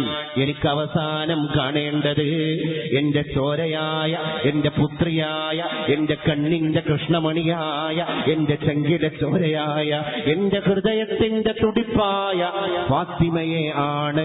അതുകൊണ്ട് മോളെ ഫാത്തിമ, ഉപ്പാന്റെ മോളിങ്ങുവാ. അങ്ങനെ ഉപ്പാന്റെ മോള് വന്നു. ഉപ്പാന്റെ മോളും ഉപ്പയും തമ്മിൽ ഹഗ് ചെയ്തു. ഉപ്പാന്റെ മോളുടെ നെറ്റിത്തടത്തിൽ ബാപ്പ ചൂടുള്ള ഒരു ഉമ്മ കൊടുത്തിട്ട് മകളെ പറഞ്ഞയച്ചപ്പോഴേക്ക് ബാപ്പാന്റെ കണ്ണ് നിറഞ്ഞുപോയി. കൂടെയുള്ള സഹാബ ചോദിച്ചില്ല, നബിയെ, കൊച്ചു കുട്ടികളെ പോലെ എന്തിനാണെന്ന് കരയുന്നത്? ഫാത്തിമ മരിച്ചു പോയിട്ടൊന്നുമില്ലല്ലോ നബിയെ, എന്റെ മോള് എന്റെ ബലഹീനതയാണ്. ആ ബാപ്പ പറയാൻ, ലോകം പടക്കാൻ കാരണക്കാരനായ പ്രവാചകൻ അവിടെ നിന്ന് 2 കണ്ണീര് തുടച്ചിട്ട് പറയാണ്, എന്റെ ഫാത്തിമ എന്റെ വീക്ക്നെസ്സാണ്. കാരണം ആ മോള് അത്രമേൽ ഇഷ്ടപ്പെട്ടു പോയി ആ വാപ്പ. അതാണ് അതിന്റെ അർത്ഥം. അങ്ങനെ വളർത്തിയ പുത്രിയായ ഫാത്തിമാനെ, മുഞ്ചുള്ള ഫാത്തിമാനെ, ചൊങ്കും ചൊറുക്കുള്ള ഫാത്തിമാനെ, അദബും അച്ചടക്കമുള്ള ഫാത്തിമാനെ, ചാരിത്രത്തിന്റെ സംശുദ്ധി രൂപമായ ഫാത്തിമാനെ അലിയാരി തങ്ങളുടെ വീട്ടിലേക്ക് കെട്ടിച്ചയക്കുന്ന രാത്രി ഇന്ന് ഉച്ചക്ക് ഫാത്തിമ പുതുക്കം പോയിരിക്കുകയാണ്. ബാപ്പാന്റെ റൂമിൽ ഇതൊക്കെ ഉള്ളത്. ഫാത്തിമ മോള് അലിയാരുടെ വീട്ടിലേക്ക് ഇന്ന് മുതൽ ഒരു ഭാര്യയായി, ആ വീട്ടുകാരുടെ മരുമകളായിട്ട്, ആ വീട്ടുകാരുടെ പുതിയ പെണ്ണായിട്ട് ഇറങ്ങാൻ. ഫാത്തിമാക്ക് കൊണ്ടുപോകാൻ ബാപ്പ റെഡിയാക്കി വെച്ച ഒരു ആസുകല്ലാണ്. നീ അവിടെ പോയിട്ട് പണിയെടുക്കണം. ആസുകല്ല് എന്തിന്? ഗോതമ്പ് മാവ് അരക്കാൻ. അങ്ങനെ കുറെ സാധനങ്ങൾ, ഒരു വീട്ടിലേക്കുള്ള സാമഗ്രികളൊക്കെ കൊടുത്തു വിടുക. ഫാത്തിമ ഇന്ന് ഉച്ചക്ക് പുതുക്കം പോയി. സന്ധ്യമയങ്ങുന്നതിന്റെ നേരത്ത് രാത്രിയാവാൻ അന്തരീക്ഷത്തിന്റെ കർട്ടന്റെ പുറത്തേക്ക് സൂര്യൻ പോയി മറഞ്ഞപ്പോ ഭൂമിയിലെ ചന്ദ്രന്റെ 2 കണ്ണുകളും നിറയുകയാണ്. ആയിഷ ബീവി വന്നിട്ട് പറയുന്നുണ്ട്, നബിയേ, ഇന്ന് രാത്രി നിങ്ങൾ ഉറങ്ങൂലേ? ഉറങ്ങില്ല. ആ നായകൻ പറഞ്ഞ പോലെ ഉറങ്ങില്ല. ആയിഷ ബീവിയുടെ കട്ടുമ്മൽ വന്നിട്ട് ഇടക്കിടക്ക് തേങ്ങാൻ. അർദ്ധരാത്രിയുടെ നിശബ്ദതയിൽ കുറുക്കന്മാര് മാത്രം ഓരിയിടുന്ന അരണ്ട നിലാവിന്റെ വെളിച്ചമുള്ള അറേബ്യൻ മണലാരണ്യത്തിന്റെ ശൂന്യതയിൽ ഒരു നായകൻ മാത്രം മകളെ ആലോചിച്ചിട്ട് ഉറക്കൊഴിച്ചിട്ട് വിതുമ്പി വിതുമ്പി കരയാൻ. അപ്പോഴും ആയിഷ ബീവി പറഞ്ഞുപോയി, കൊച്ചുകുട്ടികളെ പോലെ നിയന്ത്രണം വിട്ട് കരഞ്ഞു പോകരുത് നബിയേ. അപ്പൊ റസൂലുള്ള ആയിഷ ബീവിയോട് പറഞ്ഞു, ആയിഷ, ആ വികാരം നിനക്ക് പറഞ്ഞാ മനസ്സിലാകൂല. നിന്റെ വയറ്റിൽ നിന്നല്ല എന്റെ ഫാത്തിമ പുറത്തു വന്നത്. അതുകൊണ്ട് ഫാത്തിമാക്ക് ജന്മം കൊടുക്കാത്ത നിന്നോടത് പറഞ്ഞാൽ അത് നിനക്ക് ബോധിക്കൂല ആയിഷ എന്ന് മറുപടി പറഞ്ഞ പരിശുദ്ധ പിതാവ് സല്ലല്ലാഹു അലാ മുഹമ്മദ് സല്ലല്ലാഹു അലൈഹി വസല്ലം. അവസാനം ആ ബാപ്പ ചെയ്ത പണി കേൾക്കണം. ദിവസങ്ങളോളം അങ്ങനെ സഹിച്ചു. കാരണം എന്താണ്? ആയിഷ ബീവിയോടെ ഇതിന്റെ കാരണം പറഞ്ഞ എന്താ അറിയോ? എന്റെ മോളെ കാണാതെ ഒരു ദിവസം പോലും ഞാൻ ഈ വീട്ടിൽ ഉറങ്ങിയിട്ടില്ല. എപ്പോ ഉറങ്ങാൻ? ഞാൻ വിരിപ്പിലേക്ക് പോകുമ്പോഴും ഇശാനിസ്കാരത്തിന്റെ ശേഷം എന്റെ മോളെ ഞാൻ വിളിക്കും. മോളെ, നിന്നെ കണ്ടിട്ട് വേണം ബാപ്പാക്ക് ശയ്യ കൊള്ളാൻ, നിന്നെ കണ്ടിട്ട് വേണം ബാപ്പാക്ക് ബെഡിലേക്ക് കടന്നു പോകാൻ. അങ്ങനെ എന്റെ മോളെ കാണാതെ ഈ വീട്ടിൽ ഞാൻ കിടക്കുന്ന ആദ്യ രാത്രിയാണിത്. ഇന്നെന്റെ മോളെവിടെയാൻ? അലിയാരുടെ വിരിപ്പിലാണ്. മുഹമ്മദിന്റെ പുത്രിയെ കാണാതെ മുഹമ്മദ് എങ്ങനെ ഉറങ്ങും ആയിഷ? നോക്കൂ നിങ്ങൾ, അവിടെയൊക്കെ നമ്മളെപ്പോലെ ഒരു സാധാരണ മനുഷ്യന്റെ വികാര പ്രകടനങ്ങളിലേക്ക് നബിതങ്ങൾ കടന്നു പോവുകയാണ്. എന്തൊക്കെയാണ് ആത്മബന്ധങ്ങളെ പറ്റി ചിന്തിച്ചു നോക്കി.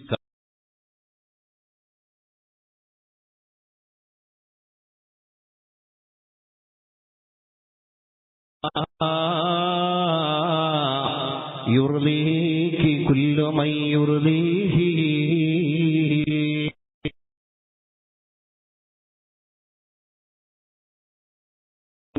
കവിൾ തടം ചൂടുള്ള ചുംബനത്താലിതാ മൂടുന്നു. സ്വന്തം മകളായ ബത്തൂലിന്റെ കവിൾ തടത്ത ചൂടുള്ള ചുംബനം കൊണ്ട് മൂടിയ ബാപ്പയാരാണ്? സല്ലല്ലാഹു അലാ മുഹമ്മദ് സല്ലല്ലാഹു അലൈഹി വസല്ലം.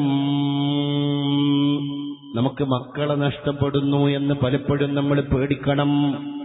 മുന്നിലൂടെ മക്കൾ ജീവിച്ചു കൊണ്ടിരിക്കുമ്പോഴും മക്കൾ നഷ്ടപ്പെടുന്നു എന്നൊരു ബോധം രക്ഷിതാക്കൾക്ക് പുതിയ കാലത്ത് വളരെ അനിവാര്യമാണ്. നോക്കൂ, റസൂലുള്ളാഹി തങ്ങൾ ഇങ്ങനെയൊക്കെ കുടുംബത്തെ ഒരു ഗൈഡ് ലൈന് കൊടുത്ത് കുടുംബത്തെ ഒരു ഫ്രെയിം വർക്കിന്റെ ഉള്ളിൽ നിർത്തി, അല്ലേ? മകള് വന്നിട്ട് ഇടക്ക്, മോളല്ലേ ഫാത്തിമ ബീവി എന്ന് പറയുന്ന മോളും നമ്മളെ മക്കളെ പോലെയുള്ള ഒരു കുട്ടി തന്നെയല്ലേ? ആ മോളിങ്ങനെ കൗമാരപ്രായത്തിലേക്ക് വരുമ്പോ നമ്മളൊക്കെ പെൺകുട്ടിയൊക്കെ ഉണ്ടാവില്ല ഒരു സൗന്ദര്യബോധം സ്വാഭാവികമാണ്. ആ സൗന്ദര്യബോധം ഫാത്തിമ ബീവിക്ക് ഉണ്ടായി. ബാപ്പാന്റെ അടുത്ത് വന്നാണ്ട് ഫാത്തിമ മോള് പറഞ്ഞു, ബാപ്പാ കുറച്ച് പണ്ടുണ്ടാക്കട്ടെ. അവിടെ ബാപ്പ കൊടുത്ത മറുപടി, അൻതി സയ്യിദത്തു നിസാഇ അഹ്ലിൽ ജന്ന. ഈ പണ്ടത്തിന്റെ പിറകെ കൂടിക്കഴിഞ്ഞാൽ എന്റെ മോള് ഭൗതിക രസങ്ങളിൽ അറിയാതെ മുഴുകിപ്പോകും. എന്റെ മോള് സ്വർഗം മറക്കും. നിന്നെ അള്ളാഹു തെരഞ്ഞെടുത്തത് സ്വർഗീയ സ്ത്രീകളുടെ ക്യാപ്റ്റനായിട്ടാണ്, ലീഡറായിട്ടാണ്. ആ ലീഡർഷിപ്പ് നിന്റെ കയ്യിൽ വേണോ? അതാ ആ ലീഡർഷിപ്പ് നഷ്ടപ്പെടുത്തിയിട്ട് നീ ഇവിടെ ആഭരണം ധരിക്കണോ? ബാപ്പ കൊടുത്ത ഓപ്ഷനാണ്. ആ വാക്കോടുകൂടെ ആ ലോകം പടിയടച്ച് പിണ്ടം വെച്ചൊരു പെൺകുട്ടിയാണ് ചരിത്രത്തിൽ. നോക്കൂ നിങ്ങള്, ഫാത്തിമ ബീവിയുടെ ശരീരത്തിന്റെ ആകൃതി പോലും ഒരു പുരുഷന് പിടുത്തം കിട്ടിയിട്ടില്ല. ആ വനിതയും ശരീരം മറച്ചിട്ട് തന്നെ നടന്ന വനിതയാണ്. ശരീരത്തിന്റെ ആകൃതി പോലും പിടുത്തം കിട്ടിയിട്ടില്ല. ബാപ്പ പറഞ്ഞ വാക്കിന്റെ ശേഷം എന്ത്? ഫാത്തിമ അൻതി സയ്യിദത്തു നിസാഇ അഹ്ലിൽ ജന്ന. നീ സ്വർഗത്തിലെ പെണ്ണുങ്ങളുടെ നായികയാണ് ഫാത്തിമ എന്ന് പൊന്നുമോളോട് ബാപ്പ പറഞ്ഞതിന്റെ ശേഷം ആ നായികാ പദവിയിലേക്ക് ഞാൻ കടന്നു പോകണമെങ്കിൽ ഒരുപാട് ഞാനിവിടെ റെസ്ട്രിക്ഷൻസ് അനുഭവിക്കണം. ഫാത്തിമ ബീവി പിന്നെ നോക്കൂ നിങ്ങൾ, അവിടുത്തെ വഫാത്ത് പോലും നവകാല തരുണീമണികൾക്ക് മാതൃകയല്ലേ? ഫാത്തിമ ബീവി വഫാത്താകുന്നതിന്റെ തൊട്ടു മുമ്പ് അലി റളിയല്ലാഹു അൻഹു ദഅവത്തിന് വേണ്ടി ഇറങ്ങുകയാണ്. ഏകദേശം ഉച്ച കഴിഞ്ഞ സമയമാണ്. അന്ന് ഉച്ചനേരത്ത് ഫാത്തിമ ബീവി തന്റെ മക്കളെയെല്ലാം വിളിച്ചിട്ട് അടുക്കളയിൽ നിന്ന് ചോറ് വാരിക്കൊടുക്കുകയാണ്. മുതിർന്ന മക്കൾ ചോദിച്ചു, ഉമ്മ, ഞങ്ങളൊക്കെ ഒറ്റക്ക് ചോറ് വയ്ക്കാൻ പറ്റിയ ആൾക്കാരാണ്, എന്തിനാണ് ഉമ്മ ഇന്ന് കൈ കൊണ്ട് ഞങ്ങളെ തീറ്റിക്കുന്നത്? ഫാത്തിമ ബീവി കരഞ്ഞുപോയി. മക്കളോട് ഉമ്മാക്ക് പറയാൻ കഴിയോ? ഇന്ന് മഗ്‌രിബോടുകൂടെ ഈ ഉമ്മ വിട പറയുകയാണ്. മരണം പോലും മുന്നിൽ കണ്ട അല്ലാഹുവിന്റെ റസൂലിന്റെ പൊന്നുമോളെ എങ്ങനെ മറക്കാൻ കഴിയും? എന്റെ പ്രിയപ്പെട്ടവരെ, മരണപ്പെടുന്നതിന്റെ 3 മാസം മുമ്പ് അബുസീനിയയിലേക്ക് ഒരാളെ പറഞ്ഞേക്കുകയാണ്. കയ്യിലുണ്ടായിരുന്ന അലി തങ്ങൾ കൊടുത്ത ദീനാറ് ദിർഹമുകൾ എടുത്തു വെച്ചിട്ട് അബുസീനിയയിൽ ഒരു ആശാരിയുണ്ട്, അയാൾ എക്സ്പേർട്ടാണ് എന്ന വിവരം അറിഞ്ഞിട്ട് ഫാത്തിമ ബീവി ഈ ദീനാറ് ദിർഹമുകൾ ഒരാളെ കയ്യിൽ ഏൽപ്പിച്ചിട്ട് അയാൾ അബുസീനിയയിലേക്ക് പറഞ്ഞേക്കുകയാണ്. എന്തിനാണ് അബുസീനിയയിലേക്ക് ഈ പൈസയും കൊടുത്തിട്ട് പറഞ്ഞയച്ചത്? അന്നത്തെ കാലം വരെ അറേബ്യൻ മണലാരണ്യത്തിൽ ആണ് മരിച്ചാലും പെണ്ണ് മരിച്ചാലും, ഒരു പുരുഷൻ മരിച്ചാലും ഒരു സ്ത്രീ മരിച്ചാലും അവരുടെ മയ്യത്ത് കൊണ്ടുപോയിരുന്നത് ഒരു പരന്ന പലകയുടെ മുകളിലാണ്. കവേർഡല്ലാത്ത പലക, സൈഡ് മറക്കാത്ത മയ്യത്ത് കട്ടിൽ, ഒരു പരന്ന പലക. ആ പലകയുടെ മുകളിൽ മയ്യത്ത് ഇങ്ങനെ കെട്ടിവെക്കും. എന്നിട്ട് മുന്നിലും മധ്യത്തിലും പിന്നിലും ആളുകൾ അത് ചുമന്നിട്ടാണ് ഖബറിലേക്ക് കൊണ്ടുപോയിരുന്നത്. ഇത് പലപ്പോഴും കണ്ടിട്ടുണ്ട് ഫാത്തിമ ബീവി അന്ന് തന്റെ കൂട്ടുകാരിയായ ഹഫ്സയോടും ഉമ്മു റാഫിയയോടും സ്വകാര്യം പറഞ്ഞിട്ട് പറഞ്ഞു, ഈ പോക്കിന് ഫാത്തിമ സമ്മതിക്കൂല. എന്തേന്ന് ചോദിച്ചു. മരിച്ചിട്ട് കൊണ്ടുപോകുകയല്ലേ ഫാത്തിമ. അപ്പൊ ഫാത്തിമ ബീവി പറഞ്ഞ മറുപടി എന്താ അറിയോ? മയ്യത്തിന്റെ ശീല കഫൻ തുണിയിൽ എന്റെ ശരീരം വരിഞ്ഞു മുറുക്കി കെട്ടുമ്പോ അതൊക്കെ കൈകാര്യം ചെയ്യുന്നത് ആണുങ്ങളാണ്, മയ്യത്തിനെ കൊണ്ടുപോകുന്നത് പുരുഷന്മാരാണ്. മയ്യത്തിനെ ഖബറിന്റെ ചാരത്ത് മയ്യത്ത് കട്ടിൽ ഇറക്കി വെക്കുന്നത് പുരുഷന്മാരാണ്. ആ മയ്യത്തിനെ അകമ്പടി സേവിച്ചിട്ട് ഖബർസ്ഥാൻ വരെ നടന്നു വരുന്നതും പുരുഷന്മാരാണ്. പലകയുടെ മുകളിൽ എന്റെ മയ്യത്ത് കെട്ടിവെച്ചാൽ ഞങ്ങൾ ഇത്ര കാലമായിട്ട് ഫാത്തിമാന്റെ ശരീരത്തിന്റെ ഷൈപ്പ് കണ്ടിട്ടില്ല എന്ന് പറഞ്ഞ പല പുരുഷന്മാരും വരിഞ്ഞു മുറുക്കിയ ഫാത്തിമാന്റെ ശരീരത്തിന്റെ ആകാരം അറിയും. ഇത്ര തടിയായിരുന്നു ഫാത്തിമ, ഇത്ര നീളായിരുന്നു ഫാത്തിമ. അതുപോലും റസൂലുള്ളാഹിന്റെ മോള് പൊടുത്തം കൊടുക്കൂല. അബ്സീനിയയിലേക്ക് ഈ ദീനാറ് ദിർഹമുകൾ പറഞ്ഞയച്ചെന്തിനാണ്? അവിടെ നല്ല എക്സ്പേർട്ടായ ഒരു കാർപ്പന്റർ ഉണ്ട്, ആശാരിയുണ്ട്. ആ ആശാരിക്ക് ഫാത്തിമ ബീവി എഴുതി കൊടുത്തയച്ചു, സയ്യിദ് മുഴുവൻ മറക്കണം. മയ്യത്തുള്ളിൽ വെച്ച് കഴിഞ്ഞാല് പുറത്തെ ഒരാൾക്ക് അതിനകത്ത് കിടക്കുന്ന മയ്യത്തിനെ അശേഷം കാണാൻ പാടില്ല. അതിന് എത്ര പൈസ വരികയാണെങ്കിലും അത് ഫാത്തിമ ഏറ്റെടുത്തു. 3 മാസം മുമ്പ് റെഡിമെയ്ഡായ മയ്യത്ത് കട്ടിൽ വീട്ടിന്റെ പോർച്ചിലെത്താൻ നോക്കൂ നിങ്ങൾ. ഒരു വണ്ടി കൊണ്ടുവന്ന് പാർക്ക് ചെയ്ത് നിർത്തിയിട്ട് ഫാത്തിമ ബീവി അയൽവാസിയായ കൂട്ടുകാരി ഉമ്മു റാഫിയനോട് പറയാൻ, ഉമ്മു റാഫിയ, ഇത് ഫാത്തിമാക്ക് പോകാനുള്ള വാഹനമാണ്. ലോക ചരിത്രത്തിൽ ആദ്യമായിട്ട് സയ്യിദ് മറക്കപ്പെട്ട മയ്യത്ത് കട്ടിലിന്റെ ഉദ്ഘാടനം ചെയ്തത് റസൂലുള്ളാഹിന്റെ കരടിന്റെ കഷ്ണമായ ഫാത്തിമത്തു സഹ്റ ബത്തൂൽ റളിയല്ലാഹു അൻഹ. ആ ചരിത്രമൊക്കെ നമ്മൾ പഠിച്ചു കഴിഞ്ഞാൽ, ഞാൻ അറിയാതെ ചോദിച്ചു പോവാൻ, നമ്മളെ ക്യാമ്പസുകളിലൊക്കെ ഞാൻ എന്റെ ഉമ്മമാരോട് ഉപ്പമാരോട് നമ്മളെ കുഞ്ഞു മക്കളോടൊക്കെ സ്നേഹബുദ്ധിയാ പറയാൻ, നമ്മളെ മക്കളിന്ന് നമുക്ക് നഷ്ടപ്പെട്ടുകൊണ്ടിരിക്കുകയാണ്. നമ്മൾ വളർന്നു വരുന്ന കുട്ടികളെ കൺവിൻസ് ചെയ്യിപ്പിക്കാനുള്ള ഹിക്മത്ത് ഒരു രക്ഷിതാവിന്റെ കയ്യിൽ നിന്ന് നഷ്ടപ്പെട്ടതിന്റെ ഇമ്പാക്ട് നമ്മളൊക്കെ അനുഭവിച്ചുകൊണ്ടിരിക്കുകയാണ്. എസ്പെഷ്യലി ഈ പോസ്റ്റ് കോവിഡ് യുഗത്തിൽ, കോവിഡ് വന്നു പോയതിനു ശേഷം. കാരണം നമ്മൾ +2ലും ഡിഗ്രിയിലൊക്കെ ഉള്ള മക്കള് ഇന്ന് ഫോളോ ചെയ്യുന്ന ഫോളോവർ ആരുടെ ഫോളോവറാണ്? ഫാത്തിമ ബീവിന്റെ ഫോളോവർ അല്ലല്ലോ. ആരുടെ ഫോളോവറാണ്? ഇൻസ്റ്റയിലും ട്വിറ്ററിലും യൂട്യൂബിലൊക്കെ റീൽസ് ചെയ്തുകൊണ്ടിരിക്കുന്ന സെലിബ്രിറ്റികളെ പോലെ ആകാൻ മത്സരിക്കുകയാണ് നമ്മുടെ കുട്ടികള്. മദ്രസയുടെ ക്ലാസ് റൂമിലേക്ക് വരുന്ന മക്കൾ വരെ ബാഗിന്റെ അറയിൽ ലിപ്സ്റ്റിക്കിന്റെ ബന്ധപ്പെട്ട സാധനങ്ങൾ വളരെ ഭവ്യതയോടുകൂടെ സൂക്ഷിക്കുകയാണ്. എന്തിനാണ് ഈ കല്യാണം കഴിയാത്ത കുഞ്ഞുമക്കള് ലിപ്സ്റ്റിക് ഇട്ടിട്ട് പുറത്തിറങ്ങുന്നത്? അതിന്റെ താല്പര്യം തന്നെ അന്യപുരുഷനെ ആകർഷിക്കാനല്ലേ? ഞാൻ സ്നേഹബുദ്ധിയാ പറയാ, നമ്മളെ മക്കളെയൊക്കെ പടിയടച്ച് മാറ്റി നിർത്താൻ വേണ്ടി പറയല്ല. ഇങ്ങനെയൊക്കെ സൗഹൃദത്തോടെ പറഞ്ഞാൽ നമ്മളെ മക്കൾക്കൊക്കെ ബോധ്യപ്പെടും, ഉമ്മമാർക്ക് ബോധ്യപ്പെടൂലേ? ഞാൻ ചോദിക്കട്ടെ, ഞാൻ നേരത്തെ പറഞ്ഞ വാക്കിലേക്ക് തിരിച്ചു വരാൻ. ഹുന്ന ലിബാസുല്ലക്കും, ഭർത്താക്കന്മാരെ നിങ്ങളുടെ ഭാര്യ നിങ്ങളുടെ വസ്ത്രാണ്. ബാപ്പാന്റെ ഉമ്മാന്റെ മുമ്പിൽ വരെ ഔറത്തുള്ള ഒരു പെൺകുട്ടിനെ ഒരു മുറച്ചെറുക്കന്റെ കയ്യിൽ ഏൽപ്പിച്ചു കൊടുത്തിട്ട് ദീനുൽ ഇസ്ലാം പറയാൻ, എൻജോയ് യുവർ ലൈഫ്, നിങ്ങൾക്കിടയിൽ ഔറത്തേ ഇല്ല. പിന്നെ ഈ അന്യനാട്ടിലത്തെ ആൺകുട്ടിയും അന്യനാട്ടിലത്തെ പെൺകുട്ടിയും നമ്മളെ ഈ നാട്ടിലെ വണ്ണാറത്ത് പള്ളിന്റെ പരിസരത്തുള്ള ഏതെങ്കിലും ഒരു ലോഡ്ജിൽ ഒരു ദിവസം മുഴുവൻ താമസിച്ച് പിറ്റേ ദിവസം അവിടുന്ന് അവരിങ്ങോട്ട് ഇറങ്ങിപ്പോന്നാലും നാട് മുഴുവൻ അവരെ പറ്റി പറയാണ് പരിശുദ്ധ ബന്ധം. എന്തേ? കഴിഞ്ഞ വെള്ളിയാഴ്ച നമ്മളെ പള്ളിയിൽ വെച്ച് നിക്കാഹ് നടന്ന കുട്ടികളാണത്. അപ്പൊ നിക്കാഹിന്റെ ഒരു ക്വാളിറ്റി എന്താണ്? ഒരു നാട് അംഗീകരിച്ചു കൊടുക്കല്ലേ അത്? അതുകൊണ്ടല്ലേ അതിന് വിഹിതം എന്നൊരു ഭാഷയുണ്ടായത് മലയാളത്തില്. അതിന്റെ വിപരീതം എന്താണ്? ആ വിഹിതമല്ലാത്തത്. അപ്പൊ വിഹിതമല്ലാത്തതിന് വേണ്ടിയല്ലേ നമ്മളെ കുട്ടികള് പുറത്തേക്ക് സൗന്ദര്യങ്ങളെ പ്രകടിപ്പിക്കുന്നത്? അതാ ഞാൻ സ്നേഹബുദ്ധിയാ പറയുന്നത്. ചിലപ്പം ഇതിന്റെ ഡെപ്ത് നമ്മളെ കുട്ടികൾ പോലും മനസ്സിലാക്കിയിട്ടുണ്ടാകൂല. അപ്പം സൗന്ദര്യങ്ങളൊക്കെ നമ്മളിപ്പം എടുത്തു വെച്ചിട്ട് നമുക്ക് അല്ലാഹു തആല ഹലാലാക്കി തരുന്നൊരു പുരുഷനുണ്ട്.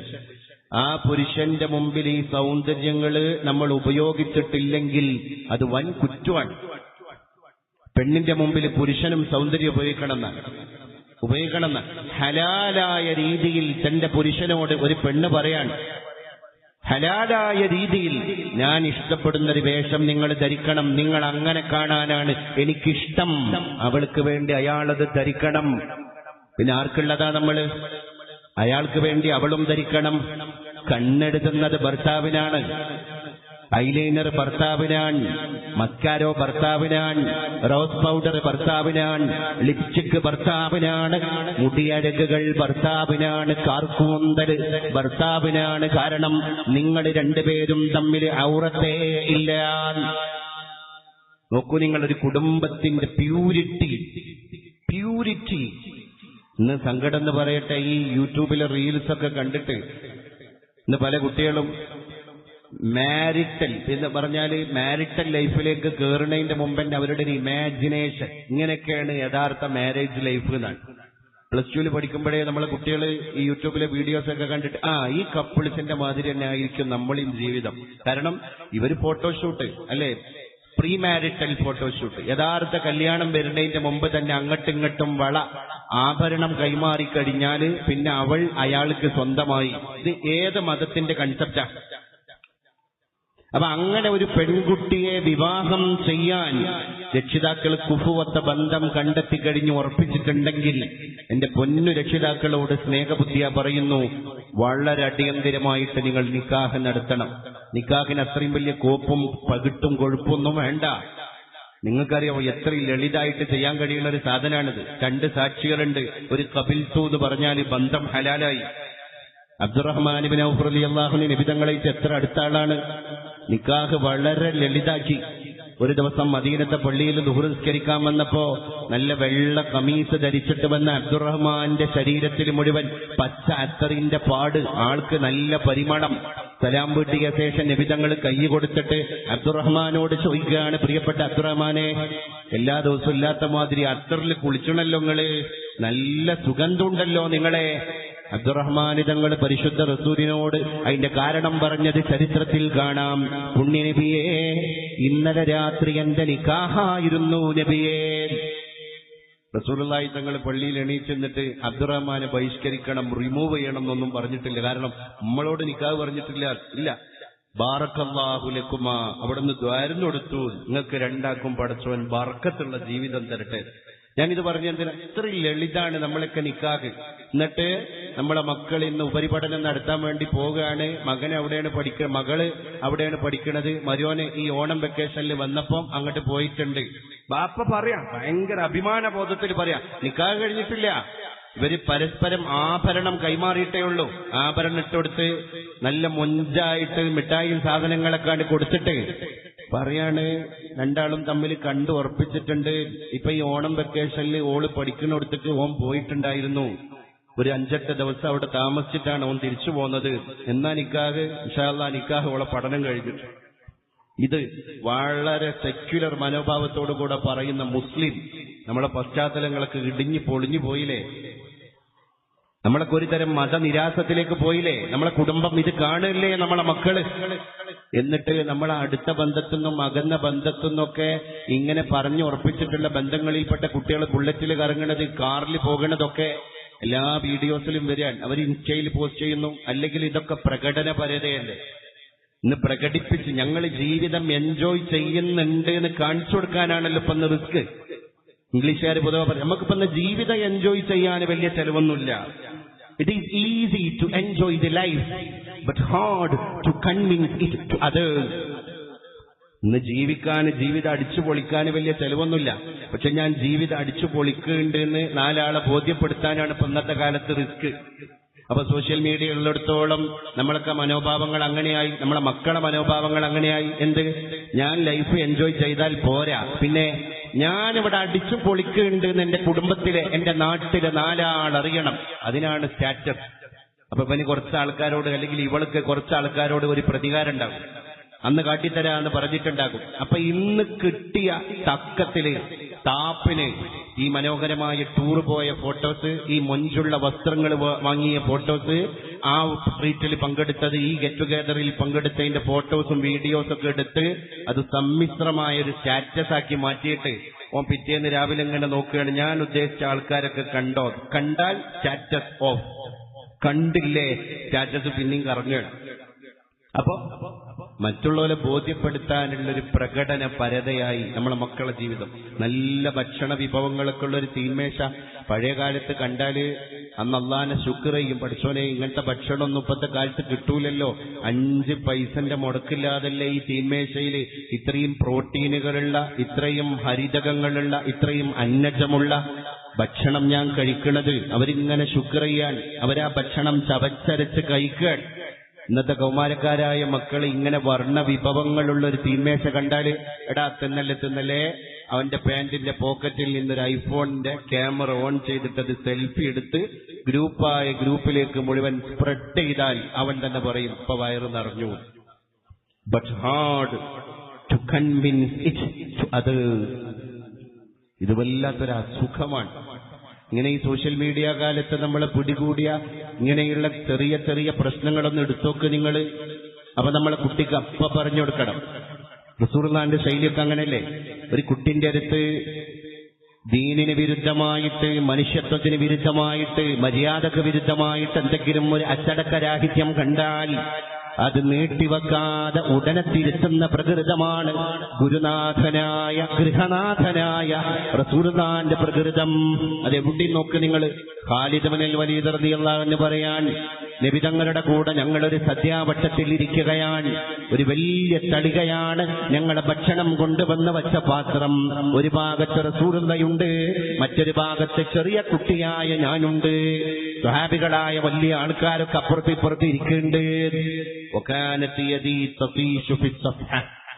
എന്ത്, എന്റെ കൈ അന്ന് ഒരൊറ്റ അലീസയാണ് ഈ ഗോതമ്പ് കൊണ്ടുണ്ടാക്കിയ വിഭവമാണ് ഈ തളികയിൽ മുഴുവൻ ഉള്ളത്. പക്ഷെ ഈ കുട്ടിയായ എന്റെ കൈ ആദ്യം ഇവിടുന്ന് കുറച്ചെടുക്കും, പിന്നെ ഇവിടുന്ന് കുറച്ചെടുക്കും, ഇവിടുന്ന് കുറച്ചെടുക്കും. അപ്പൊ റസൂലുള്ളാഹിന്റെ കൈ പിടിച്ചിട്ട് പറഞ്ഞു, അൽ അൻവാ അത്അമു വാഹിദ്, മോനെ ഖാലിദേ, ഒറ്റ ഇനം ഭക്ഷണമാണ് ഈ തളികയിലുള്ളത്. അതുകൊണ്ട് നിന്റെ ഭാഗത്ത് കുൽ മിമ്മാ യലീക്, നിന്റെ അടുത്ത ഭാഗത്തുനിന്ന് കഴിക്കടാ ഖാലിദേ. സമ്മില്ല, അതിന്റെ മുമ്പ് നീ ബിസ്മിയല്ല്, എന്നിട്ട് എന്റെ ഭാഗത്തുനിന്ന് കഴിക്ക്. ആ കുട്ടി പറയാണ്, ഞാൻ പിന്നെ വലിയ ആളായതിന്റെ ശേഷം ഈ വാക്ക് മറന്നിട്ടില്ല. അത് ഭക്ഷണം കഴിക്കലിന്റെ മര്യാദ, നമ്മളെ ഭാഗത്തുനിന്ന് നമ്മൾ കഴിക്കാൻ. അപ്പൊ അത് അവിടെ തിരുത്തി. വേറൊരു ദിവസം ഒരു കുട്ടി വന്നിട്ട് റസൂലുള്ളാഹിനോട് വന്നിട്ട് നബിയേന്ന് വിളിച്ചിട്ടാണ് സംസാരിക്കാൻ തുടങ്ങി. റസൂലുള്ളാഹി തങ്ങള് ആ കുഞ്ഞിനെ പിടിച്ചിട്ട് പറഞ്ഞു, എന്റെ പൊന്നുമോനെ, സ്വന്തം മകനല്ല, ആരാന്റെ മകനാണ്. എന്നിട്ടും ആ കുട്ടിയോട് പറയാൻ, നീ ഒന്ന് പുറത്തു പോ. എന്നിട്ട് വരുമ്പോ മുഹമ്മദിന്റെ വാതിൽ പടിയിലെത്തുമ്പോ അസ്സലാമു അലൈക്കും എന്ന് പറയാൻ ആദ്യത്തെ വരവിൽ എന്റെ പൊന്നുമോന് മറന്നുപോയി.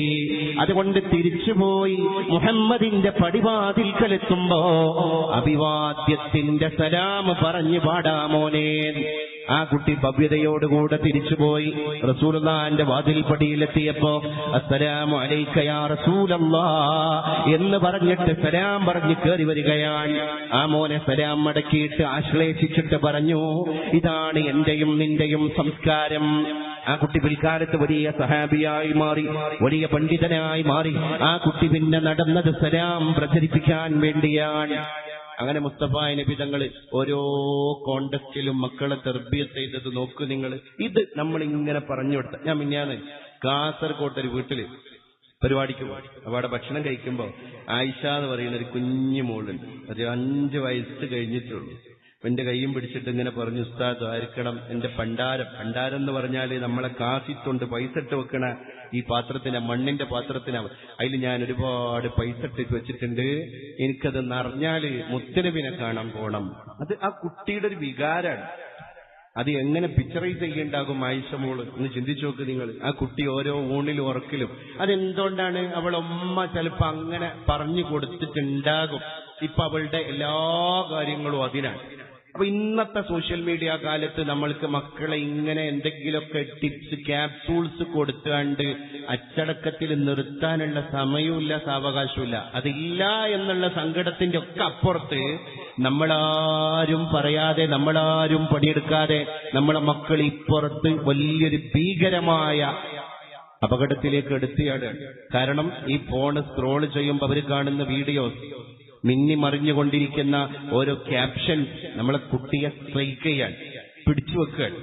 ഇപ്പൊ കാസർഗോഡ് ഈ എൻഡോസൾഫാൻ ദുരിതബാധിതരായ 100 കണക്കിന് മക്കൾ മരിച്ചുപോയി, അംഗവൈകല്യം സംഭവിച്ചുപോയി. അവസാനം അവർക്കും അവരുടെ കുടുംബത്തിനും പ്രത്യേക പാക്കേജ് പദ്ധതി പാസാക്കണമെന്ന് പറഞ്ഞ് തിരുവനന്തപുരത്തെ സെക്രട്ടേറിയറ്റ് പഠിക്കല് ആ പാവപ്പെട്ട മക്കൾക്ക് വേണ്ടി നിരാഹാരം ഇരിക്കാൻ 80 വയസ്സ് കവിഞ്ഞ ഒരമ്മ ദയാബായി എന്ന് പറയുന്ന പരിസ്ഥിതി പ്രവർത്തക കടന്നു വന്നു. ആ സമയത്ത് 1 മാസത്തോളം ദയാബായി ഒരു ഭക്ഷണവും കഴിക്കാതെ കാസർകോട്ടെ പാവപ്പെട്ട ഭിന്നശേഷിക്കാരായ മക്കൾക്ക് വേണ്ടി തിരുവനന്തപുരത്തെ സെക്രട്ടേറിയറ്റിന്റെ മുമ്പിൽ നിരാഹാരം ഇരുന്നപ്പോ അതിനെ സപ്പോർട്ട് ചെയ്തിട്ട് കേരളത്തിലെ ഒരു കൗമാരക്കാരന്റെയും വാട്സപ്പോ ഫേസ്ബുക്കോ അതിന്റെ സ്റ്റാറ്റസുകളോ പ്രവർത്തിച്ചില്ല. അതേസമയം മലപ്പുറം ജില്ലയിലെ വളാഞ്ചേരിയിൽ ഒരു തൊപ്പി എന്ന് പറയുന്ന കണ്ണൂരുകാരനായ നിഹാല് വന്നപ്പോ 7ാം ക്ലാസ്സിലെയും 8ാം ക്ലാസ്സിലെയും 9ാം ക്ലാസ്സിലെയും മക്കളെ കൊണ്ട് ആ ദേശീയ പാതയുടെ പ്രധാന നഗരം വീർപ്പ് മുട്ടി. 3 മണിക്കൂർ ട്രാഫിക് ജാം. അടുത്ത 40 വയസ്സ് കഴിഞ്ഞ ആൾക്കാരൊക്കെ ചോദിക്കുകയാണ്, ഏത് സെലിബ്രിറ്റി അവിടെ വന്നത്? ഈ നാട്ടിൽ വലിയ വലിയ സിനിമാ താരങ്ങൾ വന്നു പോയിട്ടുണ്ട്, ആർട്ടിസ്റ്റുകൾ വന്നു പോയിട്ടുണ്ട്, സ്പോർട്സ് താരങ്ങൾ വന്നു പോയിട്ടുണ്ട്. ഇന്ന് വന്നത് ആരാണ്? അപ്പൊ ആർക്കും വലിയ ആൾക്കാർക്കൊന്നും അവനെ പറ്റിയൊരു പിടുത്തല്ല. എന്നാലോ ചെറിയ മക്കൾക്ക് 9 വയസ്സും 12 വയസ്സൊക്കെ ഉള്ള കുട്ടികൾക്ക് ഇവനെ പറ്റി ഭയങ്കര ഐഡിയ ആണ്. അപ്പൊ ഇവന്റെ ഫാൻ ബോയ്സത്തിൽ പെട്ട ആൾക്കാരാണ് ഈ കുട്ടികളൊക്കെ. അവസാനം ഈ തൊപ്പി എന്ന് പറയുന്നവന്റെ യൂട്യൂബ് വീഡിയോസിന്റെ കണ്ടന്റുകൾ എന്താണെന്ന് മുതിർന്ന ആൾക്കാർ പരിശോധിക്കാൻ വേണ്ടി തുനിഞ്ഞപ്പോൾ നമ്മളൊക്കെ തലയിൽ കൈവച്ചിട്ട് ഈ തലയും താഴ്ത്തി ലജ്ജിച്ചുപോയി. യാ അല്ലാ, ഇത്രയും കേട്ടാൽ ഇറക്കുന്ന അശ്ലീലം. അത് പറയുന്ന ഉടുത്തത് അഴിച്ചിട്ട് അഴിഞ്ഞാടിയിട്ട് നമ്മുടെ കുട്ടികളുടെ മുമ്പിൽ വീഡിയോ ക്ലിപ്പ് പ്രസരണം ചെയ്ത് സബ്സ്ക്രൈബേഴ്സിനെ ഉണ്ടാക്കുന്ന ഇവന്റെ കൂടെ നമ്മളെ ചെറിയ മക്കൾ പെട്ടുപോയിട്ടുണ്ട്. അവസാനം പോലീസ് ഉദ്യോഗസ്ഥന്മാർ വരെ പറഞ്ഞു, ഈ കുട്ടികൾ മാത്രം അവന് ഇൻസ്റ്റഗ്രാമിൽ 7.5 ലക്ഷം ഫോളോവേഴ്സ് ഉണ്ട്. നമ്മളെ കുട്ടികളെ വേറൊരു ലോകത്ത് ജീവിക്കുക, നമ്മള് മറ്റൊരു ലോകത്ത് ജീവിക്കുക. എന്നിട്ട് നമ്മളെ മക്കളെ നാളെ നഷ്ടപ്പെട്ടു എന്നും പറഞ്ഞിട്ട് മജ്‌ലിസുൻ നൂറിന്റെ പരിപാടിക്ക് ഒരു 313 ഉറുപ്പിക നേർച്ചയാക്കിയിട്ട് സംഭാവന സഹിതം ഒരു സ്ലിപ്പിൽ ഒരു റിക്വസ്റ്റ്, മക്കൾ സ്വാലിഹാകാൻ വേണ്ടി ഉസ്താദ് പ്രത്യേകം ദ്വാരക്കണം. നമ്മളെ കടമ കഴിഞ്ഞോ? അതിന് മലയാളത്തിൽ ഒരു ചൊല്ലുണ്ട്, കതിരിന്മേൽ വളം വെക്കുക. അപ്പൊ നല്ല ക്വാളിറ്റി ടൈം നമ്മളെ കുട്ടികൾ നമ്മളെ കണ്ട് പഠിക്കുന്നവരാ. ഭാര്യയും ഭർത്താവും തമ്മിൽ ഒരു ക്വാളിറ്റി ടൈം ഉണ്ട്. എന്താ ഈ ക്വാളിറ്റി ടൈം എന്ന് പറഞ്ഞാൽ അവർക്ക് വേണ്ടി സ്പെൻഡ് ചെയ്യേണ്ട മൂല്യമുള്ള ചില സമയങ്ങളുണ്ട്. നമ്മൾ എത്ര ദിവസം വീട്ടിൽ കഴിഞ്ഞു, നമ്മളെ മക്കളെ കൂടെ കഴിഞ്ഞത്, നമ്മൾ ഉമ്മയും ബാപ്പയായിട്ടാ കഴിഞ്ഞത്, നമ്മൾ ഭാര്യയും ഭർത്താവായിട്ടാ കഴിഞ്ഞത്. പക്ഷേ ഭാര്യ ഭർത്താവ് എന്ന് പറയുന്ന രണ്ടാളുകൾക്കിടയിലുള്ള എത്ര ക്വാളിറ്റി ടൈം ഈ കൊല്ലങ്ങൾക്കിടയിൽ ആ വീട്ടിലുണ്ടായി?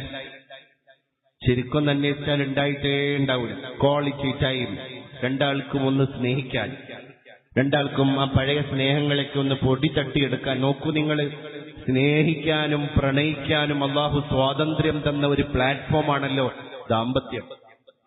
ആ ഒരു സാധനം കയ്യിൽ കിട്ടിയിട്ട് സ്നേഹത്തിന്റെ ഗ്രന്ഥികളിൽ നിന്ന് അതിന്റെ ഹോർമോൺ ഉൽപ്പാദിപ്പിക്കുന്ന അവയവങ്ങൾ നമുക്കുണ്ടായിട്ട്, അതിനുള്ള അവസരങ്ങൾ ഉണ്ടായിട്ട്, അതിനുള്ള ക്വാളിറ്റി ടൈം നമ്മുടെ മുമ്പിൽ ആരോഗ്യമുള്ള കാലത്ത് തന്നെ ഉണ്ടായിട്ട് ആ പെട്ടിയാണ്ട് തുറക്കാൻ കഴിയാതെ പോകുന്ന ഹതഭാഗ്യം ആയി നമ്മളൊക്കെ മാറില്ലേ? എത്ര അപകടമാണത്. ഭാര്യയും ഭർത്താവും തമ്മിൽ ഒറ്റയ്ക്ക് ഇരുന്ന് കഴിഞ്ഞാൽ തന്നെ പാപങ്ങൾ പൊറുക്കുമെന്ന് മുഹമ്മദ് മുസ്തഫ സല്ലല്ലാഹു അലൈഹി വസല്ലം. ഇദാ നദറ ഇലൈഹ, അവളുടെ കണ്ണിലേക്ക് അയാൾ ഒന്ന് നോക്കിയാൽ, വനദറത്ത് ഇലൈഹി, ഉടനെ തന്നെ അയാളുടെ കണ്ണിലേക്ക് അവളും തിരിച്ചു നോക്കി.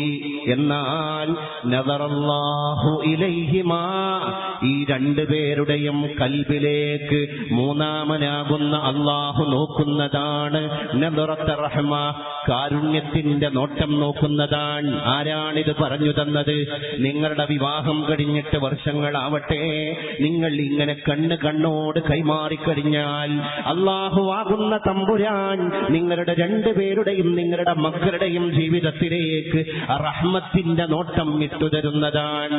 അള്ളാന്റെ റഹ്മത്തിന്റെ നോട്ടം കിട്ടാൻ എത്ര ആലിമീങ്ങൾ എത്ര പണിയെടുത്തിട്ടുണ്ട്. തഹജ്ജുദ് നിസ്കരിച്ചോരുണ്ട്, ഇസ്തിഗ്ഫാർ നടത്തിയോരുണ്ട്, നേർച്ചയും വഴിപാടും കഴിച്ചോരുണ്ട്. റബ്ബിന്റെ റഹ്മത്തിന്റെ നോട്ടം കിട്ടാൻ കുടുംബത്തിന്റെ ചാരുചിത്രങ്ങൾക്കിടയിൽ, അടുക്കളയുടെയും ബെഡ്റൂമിന്റെയും നാലികത്തിന്റെ ഇടയിൽ നിങ്ങൾക്കൊരു പോംവഴിയുണ്ട്.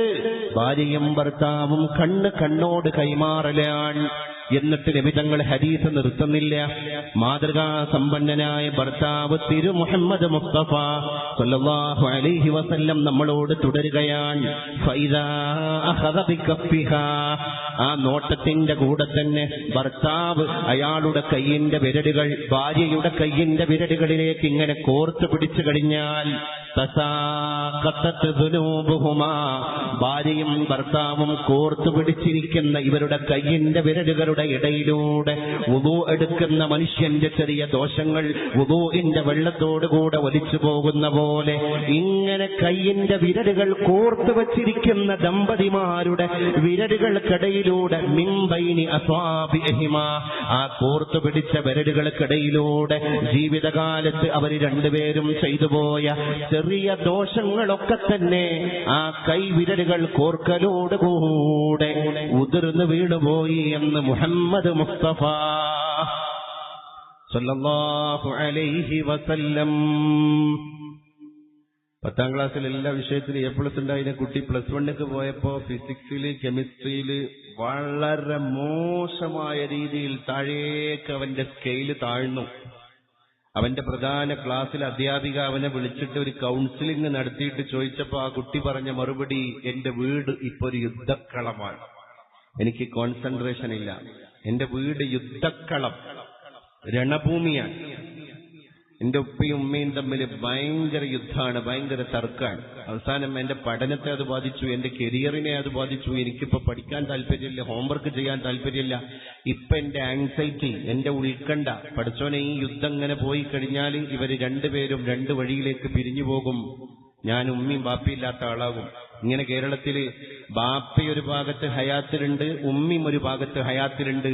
ഇങ്ങനെ യതീമായ കുട്ടികളുടെ എണ്ണം കേരളത്തിൽ വർദ്ധിച്ചുകൊണ്ടിരിക്കുകയാണ്. നിങ്ങൾ മഹല്ല് തോറും അത് കാനേഷുമാരി നടത്തി നോക്ക്. നിക്കാഹ് നടക്കുന്ന തോതനുസരിച്ചിട്ട് ഇന്ന് തൊലാഖിന്റെ ഡിവോഴ്സിന്റെ ശബ്ദം കേൾക്കുകയാണ്. എന്താ പ്രശ്നം? ഞാൻ നേരത്തെ പറഞ്ഞ മോർ എക്സ്പെക്ടേഷൻ. ഈ റീൽസ് കണ്ടിട്ടാണ് യഥാർത്ഥ ദാമ്പത്യത്തേക്ക് പെൺകുട്ടി കയറി വന്നത്. ഓള് വിചാരിച്ചു ഈ പ്രീ മാരിറ്റൽ ഫോട്ടോഷൂട്ട് പോലെ തന്നെ ആയിരിക്കും ഒറിജിനൽ ലൈഫ്. അങ്ങനെ ഇവളിങ്ങനെ കുറെ സ്വപ്നങ്ങൾ ഇങ്ങനെ ഉണ്ടാക്കി വെച്ചിട്ടുണ്ട്. ഒരാഴ്ചക്ക് അടിച്ചു പൊളിച്ച് ഹസ്ബൻഡിന്റെ കൂടെ അങ്ങോട്ട് കറങ്ങി ഇങ്ങോട്ട് കറങ്ങി സാക്ഷാൽ ജീവിതത്തേക്ക് ഒരു ജോയിന്റ് ഫാമിലി കാണ്ട് കയറി വന്നപ്പോ ഇവൻ മെല്ലെ മെല്ലെ ക്ലാസ് എടുത്തെടുക്കാൻ തുടങ്ങി. ഇതിന്റെ ഉമ്മയാണ്, ഇതിന്റെ ഉപ്പയാണ്, ഇതിന്റെ പെങ്ങന്മാരാണ്, ഇതിന്റെ കാക്കയാണ്, അതുകൊണ്ട് നമ്മളൊരു ജോയിന്റ് ഫാമിലിയിലാണ്. ആ കുട്ടി അതൊരു റീൽസിലും കണ്ടിട്ടില്ല. എന്ത് ഭർത്താവിന്റെ ഉമ്മാനെ കെയർ ചെയ്യണത്, ഭർത്താവിന്റെ ഉപ്പാനെ കെയർ ചെയ്യണത് ഏതെങ്കിലും ഒരു കപ്പിൾസിന്റെ വീഡിയോസിലുണ്ടോ? ഇല്ല. അപ്പൊ അവളുടെ ഇമാജിനേഷന്റെ ലിസ്റ്റിലേക്ക് ഇങ്ങനൊരു വിവാഹ ജീവിതത്തെ അടർത്തിയെടുത്ത് കൊണ്ടുവന്നിട്ടില്ല. അപ്പൊ സാക്ഷാൽ ജീവിതാണ്ട് തുടങ്ങിയപ്പം അവൾക്ക് ഫ്രസ്ട്രേഷൻ തുടങ്ങി. അവൾ വീട്ടിലേക്ക് വിളിച്ചിട്ട് പിന്നെ കുറെ പോരായ്മകൾ പറയാൻ തുടങ്ങി. അപ്പോൾ അവളമ്മയും സ്വന്തം മകളല്ലേ, നമ്മൾ ആറ്റുനോറ്റ് പോറ്റുണ്ടാക്കിയ കുഞ്ഞല്ലേ, ആ കുഞ്ഞിനവിടെ വിഷമുണ്ടെന്നറിഞ്ഞാൽ ഉമ്മാക്ക് ഉറക്ക് വരുമോ ഉപ്പാക്ക് ഉറക്ക് വരുമോ? അവര് കുഞ്ഞിനോട് ഇങ്ങോട്ട് പോരാൻ പറഞ്ഞു. അങ്ങനെ പോന്നു, ഇവിടെ വന്നിരുന്നു. അവർ ഉപ്പാര് തമ്മിൽ സംസാരമായി. ഉപ്പമാര് തമ്മിലുള്ള സംസാരം പിന്നെ അതിന്റെ മേലെ അറ്റം വരെ എത്തി. പിന്നെ അത് കപ്പിൾസ് രണ്ടാളും ജോയിന്റ് ആയാലും ഈ ബാപ്പാര് തമ്മിൽ സംസാരിച്ച സംസാരം തമ്മിൽ കോംപ്രമൈസ് ചെയ്യാൻ കഴിയാത്തടത്തേക്ക് എത്തിപ്പോയി. അവസാനം അത് ബ്രേക്കപ്പായി, അല്ലെങ്കിൽ അത് ഡിവോഴ്സായി. മഹല്ല് കമ്മിറ്റി മദ്യം പറഞ്ഞിട്ടും കാര്യങ്ങൾ നല്ലൽക്ക് നടന്നില്ല. ഇന്ന് 2ഉം 3ഉം വിവാഹമോചനത്തിന്റെ കേസ് ഒറ്റ പെൺകുട്ടിയിലേക്ക് കടന്നു വരുന്ന സംഭവങ്ങൾ വരെ ചില മഹല്ലുകളിൽ വർദ്ധിച്ചു. നോക്കൂ നിങ്ങൾ, ആൺകുട്ടികൾക്കും അപ്പുറത്ത് പ്രശ്നങ്ങളുണ്ട്. അവര് ഇമാജിനേഷന്റെ ലോകത്താണ്, ഭാര്യയെ പറ്റിയിട്ടുള്ള മോർ ഇമാജിനേഷൻ. അപ്പൊ ഇതിനെ രണ്ടിനെയും രമ്യമായി കൊണ്ടുപോകാൻ മനസ്സിനോട് മന്ത്രിക്കണം, കെമിസ്ട്രി ഓക്കെയാകണം, നമ്മളെ ബന്ധങ്ങൾ പോണ്ടാകണം. അതല്ലേ തിരുനബിയുടെ മുമ്പിൽ വന്നിട്ടൊരു സഹാബി, ഒരു ശിഷ്യൻ, അദ്ദേഹത്തിന്റെ ആ മനുഷ്യന്റെ ഭാര്യയെപ്പറ്റി പരാതി പറയാൻ, അവൾ അങ്ങനെയാണ്, അവളെ കുടുംബക്കാരങ്ങനെയാണ്, അവളെ വീട്ടുകാരെങ്ങനെയാണ് എന്ന് പറഞ്ഞ് അവള് എന്ന് ഒരു അന്യവൽക്കരണത്തിന്റെ ഭാഷാപ്രയോഗം ഈ പരാതി പറയുന്ന ആളിങ്ങനെ ആവർത്തിച്ചപ്പോ പരിശുദ്ധ റസൂലുള്ളാഹി തങ്ങൾ പരാതിക്കാരനായി ശിഷ്യനോട് ചോദിച്ചു പോയി, ആട്ടെ സഹോദര, നിനക്ക് അവളിലൂടെ അള്ളാഹു കുഞ്ഞിനെ തന്നിട്ടുണ്ടോ? നഅം യാ റസൂലല്ലാഹ്, നബിയേ, അവൾ എനിക്ക് മക്കളെ തന്നിട്ടുണ്ട്, അവൾ എനിക്ക് കുഞ്ഞിനെ തന്നിട്ടുണ്ട്. എന്റെ മോനെ ഞാൻ ഭയങ്കര സ്നേഹത്തിലാ കൊണ്ട് നടക്കുന്നത്. തലയിൽ വെച്ചാൽ പേനരിക്കും, നിലത്ത് വെച്ചാൽ ഉറുമ്പരിക്കും എന്ന രീതിയിൽ എന്റെ കുഞ്ഞിനെ ഞാൻ താലോലിച്ച് വളർത്തുന്നുണ്ട്, അത്രയും സ്നേഹം ഞാൻ കൊടുക്കുന്നുണ്ട്. അവന് വിധങ്ങൾ കൊടുത്ത മറുപടി എന്താ അറിയോ? എന്നാലൊരു കാര്യം നീ മനസ്സിലാക്കുക, അവൾ ഏതോ ഒരു കുടുംബത്തിൽ നിന്ന് കയറി വന്ന ഒരു അന്യ പെൺകുട്ടിയല്ല. നീ നിന്റെ ചോരയായി പരിഗണിക്കുന്ന നിന്റെ മോന്റെ ഉമ്മയാണവൾ, നിന്റെ കുഞ്ഞിന്റെ മാതാവാണവൾ. അങ്ങനെ അവളെ നീ സങ്കല്പിക്കണം. ഈ സഹാബി പറയാൻ, റസൂലുള്ളാഹിന്റെ ഉപദേശം കേട്ട് അന്ന് സന്ധ്യാനേരത്ത് എന്റെ വീട്ടിലേക്ക് ഞാനിങ്ങനെ മടങ്ങിപ്പോകുമ്പോ ആ ഭൂമുഖവാതിൽ എനിക്ക് തുറന്നു തന്ന എന്റെ സഹധർമ്മിണി ഞാൻ 10 വർഷം കണ്ട ആളെ അല്ല. പിന്നെ റസൂലുള്ളാഹിന്റെ ഉപദേശം ഉള്ളിക്ക് കയറിയതിന്റെ ശേഷം ഞാൻ അവളെ കാണുമ്പോ അവൾക്ക് മൊഞ്ചു കൂടിയിട്ടുണ്ട്, അവൾക്ക് സൗന്ദര്യം വർദ്ധിച്ചിട്ടുണ്ട്, അവളെ പ്രാധാന്യം, അവളുടെ ക്വാളിറ്റി വർദ്ധിച്ചിട്ടുണ്ട്. കാരണം എന്റെ കുഞ്ഞിന്റെ ഉമ്മയാണ് ഈ ഭൂമുഖത്തെ വാതിൽ തുറന്നത്. യേശുദാസിന്റെ ഒരു പഴയ പാട്ടിൽ പറയുണ്ടല്ലോ, പെണ്ണാരാണ് അല്ലേ? ഭൂമുഖവാതിൽക്കൽ സ്നേഹം വിടർത്തുന്ന പൂത്തിങ്കളാകുന്നു ഭാര്യ, ദുഃഖത്തിൻ മുള്ളുകൾ സ്നേഹത്തിൻ പൂവിനാൽ സ്നേഹത്താൽ പുഷ്പങ്ങളാക്കുന്നു ഭാര്യ. അവൾ ചെയ്തുകൊണ്ടിരിക്കുന്ന പണികൾ ശ്രദ്ധിക്കണം. അതിന്റെ പല്ലവിയിൽ ഞാൻ കേട്ടിട്ടുണ്ട്, എന്ത്? കർമ്മത്തിൽ ദാസിയും കാര്യത്തിൽ മന്ത്രിയും രൂപത്തിൽ ലക്ഷ്മിയും ഭാര്യ.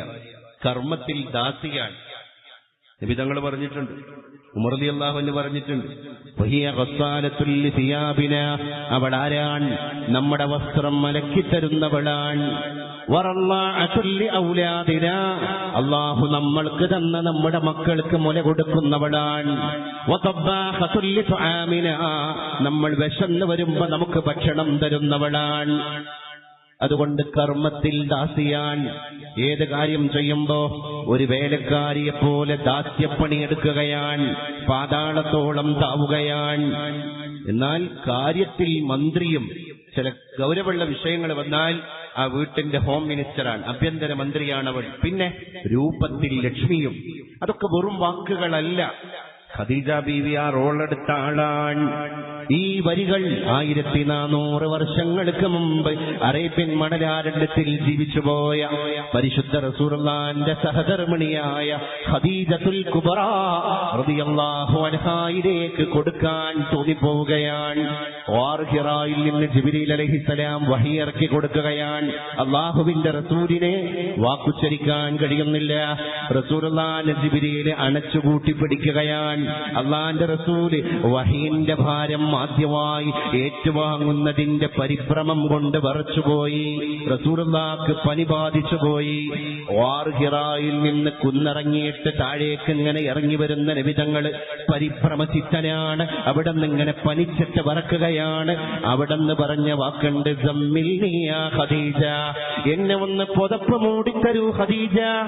എന്തേ ഭർത്താവേ, എന്തേ തിരുനബിയെ, എനിക്ക് പനിക്കുന്നു ഖദീജ, എനിക്ക് പേടിയാകുന്നു ഖദീജ. ഖദീജ ബീവി ചെയ്ത പണി എന്താണ്? നേരെ വീട്ടിന്റെ കട്ടിലിൽ പോയിട്ട് ചമ്രം പടിഞ്ഞിട്ട് ഇരിക്കുകയാണ്.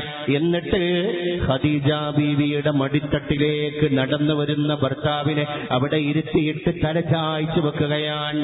റസൂലുള്ളാഹി ആകുന്ന ഭർത്താവിന്റെ ശിരസ് ഖദീജ ബീവി അവിടുത്തെ മടിത്തട്ട് ഒരു മെത്ത പോലെ വിരിച്ചു കൊടുത്തിട്ട് അതിൽ ഇരുത്തുകയാണ്, അതിൽ കിടത്തുകയാണ്. എന്നിട്ട് റസൂലുള്ളാഹിന്റെ തലയിൽ ഇങ്ങനെ കൈവിരലുകൾ നടത്തിയിട്ട് അള്ളാഹുവിന്റെ ഹബീബിനോട് ഖദീജയാകുന്ന ഭാര്യ പറഞ്ഞു പോയ ഔഷധക്കൂട്ടുള്ള വർത്തമാനം ചരിത്രത്തിൽ ഉദ്ധരിക്കപ്പെട്ടിട്ടുണ്ട്.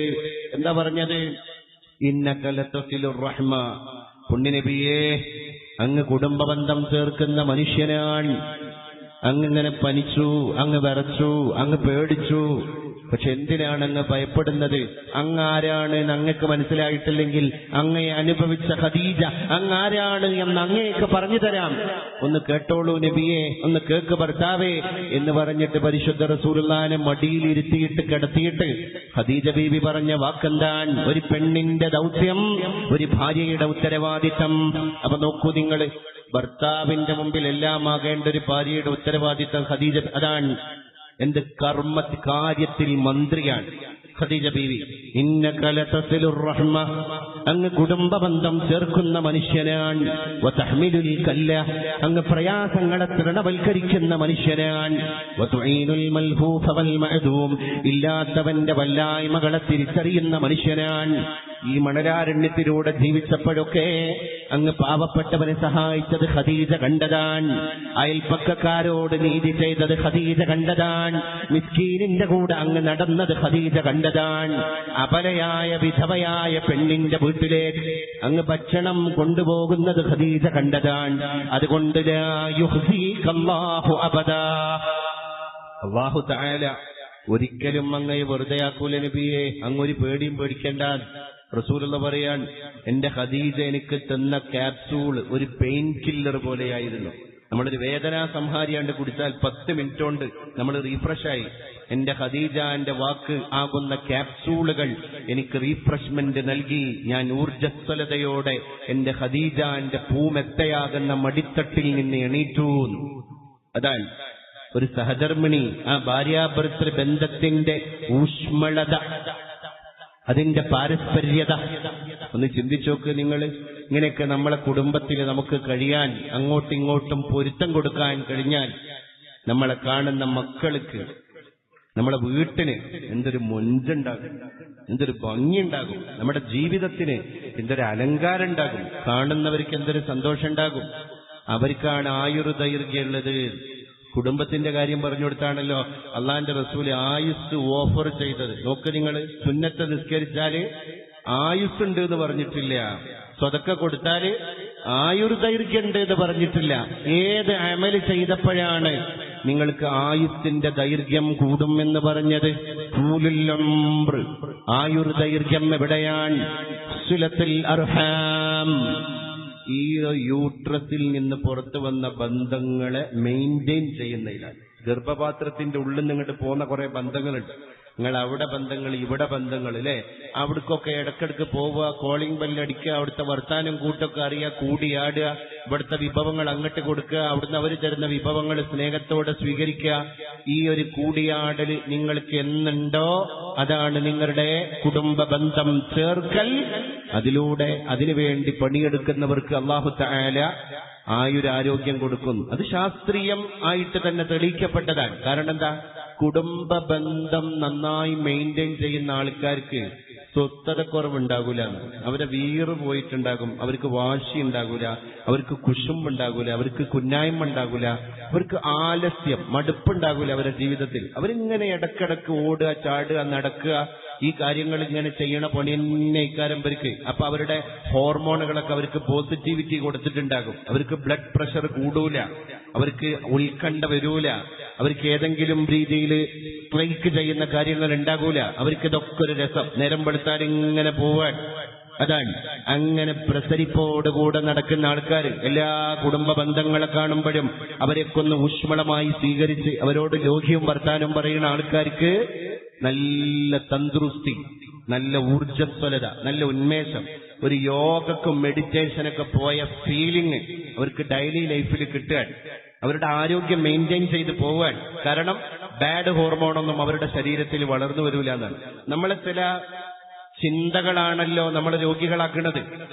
അതുകൊണ്ടാണല്ലോ ഇസ്ലാം പറഞ്ഞത്, ഉദ്ഹിയ്യത്ത് അറക്കുമ്പോഴും മറ്റ് ബലിദാന കർമ്മങ്ങൾ നിങ്ങൾ ചെയ്യുമ്പോഴും ഒരു മൃഗത്തിന്റെ മുന്നിൽ വെച്ചിട്ട് നിങ്ങൾ മറ്റൊരു മൃഗത്തെ കശാപ്പ് ചെയ്യരുത്. അത് പറയാൻ കാരണം എന്താ? അത് കെട്ടിയിട്ട് ഈ മൃഗം ഇങ്ങനെ കാണും. അപ്പൊ അടുത്ത ഊഴം എന്റേതാണല്ലോ പഠിച്ചോനെ എന്ന് ആ മിണ്ടാപ്രാണി ആലോചിച്ചാല് അതിന്റെ തലച്ചോറിലേക്ക് ഈ ചിന്ത ഒരു പ്രഷർ പോലെ കയറും. അത് ബാഡ് ഹോർമോണുകൾ അതിന്റെ ശരീരത്തിൽ ഉൽപ്പാദിപ്പിക്കും. ഇതുവരെ ആ ജീവിയുടെ ശരീരത്തിൽ ഇല്ലാത്ത സാധനമാണ് ചീത്ത ഹോർമോൺ.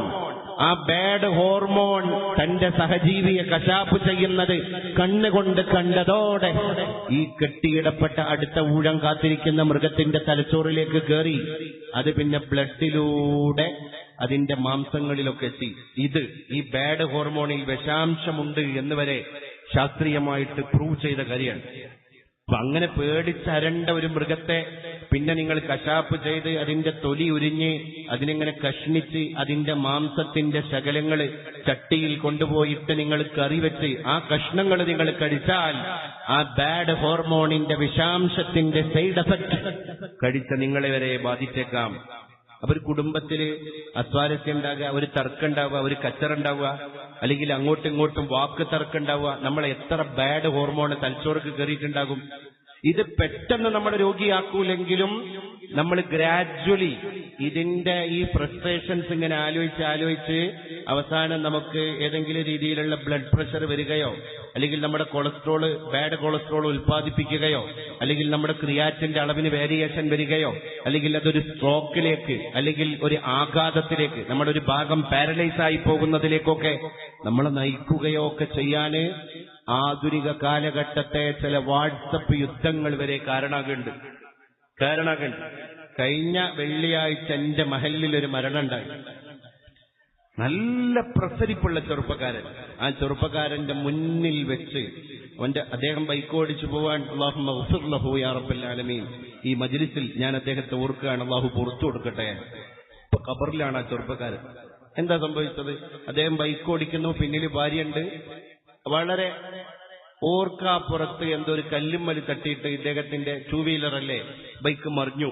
അപ്പൊ ബാക്കിലിരിക്കുന്ന ഭാര്യ അണ്ട് താഴേക്ക് വീണ വീഴ്ചയിൽ അവൾക്ക് നെറ്റിത്തടത്തിൽ ഒരു ചെറിയ മുറിവ്. അദ്ദേഹത്തിനൊന്നും പറ്റിയിട്ടില്ല, ഓട്ടിയായി ഭർത്താവിനൊന്നും സംഭവിച്ചിട്ടില്ല. ഈ ഭാര്യക്കൊരു മുറിവ് സംഭവിച്ചു. ആ വീണ ആഘാതത്തിൽ അവൾക്കൊന്ന് തല ചുറ്റി. അപ്പം ബന്ധപ്പെട്ട ആൾക്കാരൊക്കെ അവളെ വേഗം കാറിലേക്ക് എടുത്തിട്ട് കൊണ്ടുപോയി. അപ്പൊ തലയിലൊരു മുറിവും കണ്ടു, അവൾക്ക് തല ചുറ്റിയതിന്റെ ഒരു ബോധരഹിതമായ ഒരു അവസ്ഥയും കണ്ടു. ഇതാണ് ഈ ഭർത്താവ് കണ്ടത്. അതോടുകൂടെ അയാളെ പ്രഷർ കണ്ട് അടിച്ചു കയറി, എന്റെ ഭാര്യക്ക് കാര്യമായിട്ട് എന്തോ സംഭവിച്ചിട്ടുണ്ട്, അവൾ മിണ്ടണില്ലല്ലോ, അപ്പൊ തലന്റെ ഉള്ളില് ബ്ലീഡിങ് ഉണ്ടാവാം, പഠിച്ചോനെ ഇനി അവളെ തിരിച്ചു കിട്ടൂലേ. ആ ചിന്തയിൽ അദ്ദേഹം ഇങ്ങനെ ഫ്രീസായി നിന്നു. ആ പ്രഷർ കയറിയ കാരണം അയാൾ മരിച്ചു. ഭാര്യ ഇപ്പൊ സേഫാണ്, അവൾക്കൊന്നുമില്ല. 5 മിനിറ്റോടുകൂടെ അവള് സാധാരണ ജീവിതത്തിലേക്ക് കടന്നു വന്നു. ഇതാണ് ഇന്നത്തെ ലോകം. തൊലിയെലുമ്പ് മലം അന്തക്കലകളേന്തു മഹന്ത കാൺക പൊലിയും. ഇത് മനുഷ്യന്റെ അത്ര നിസ്സഹായനായ ഒരു മനുഷ്യൻ ആരാണ്?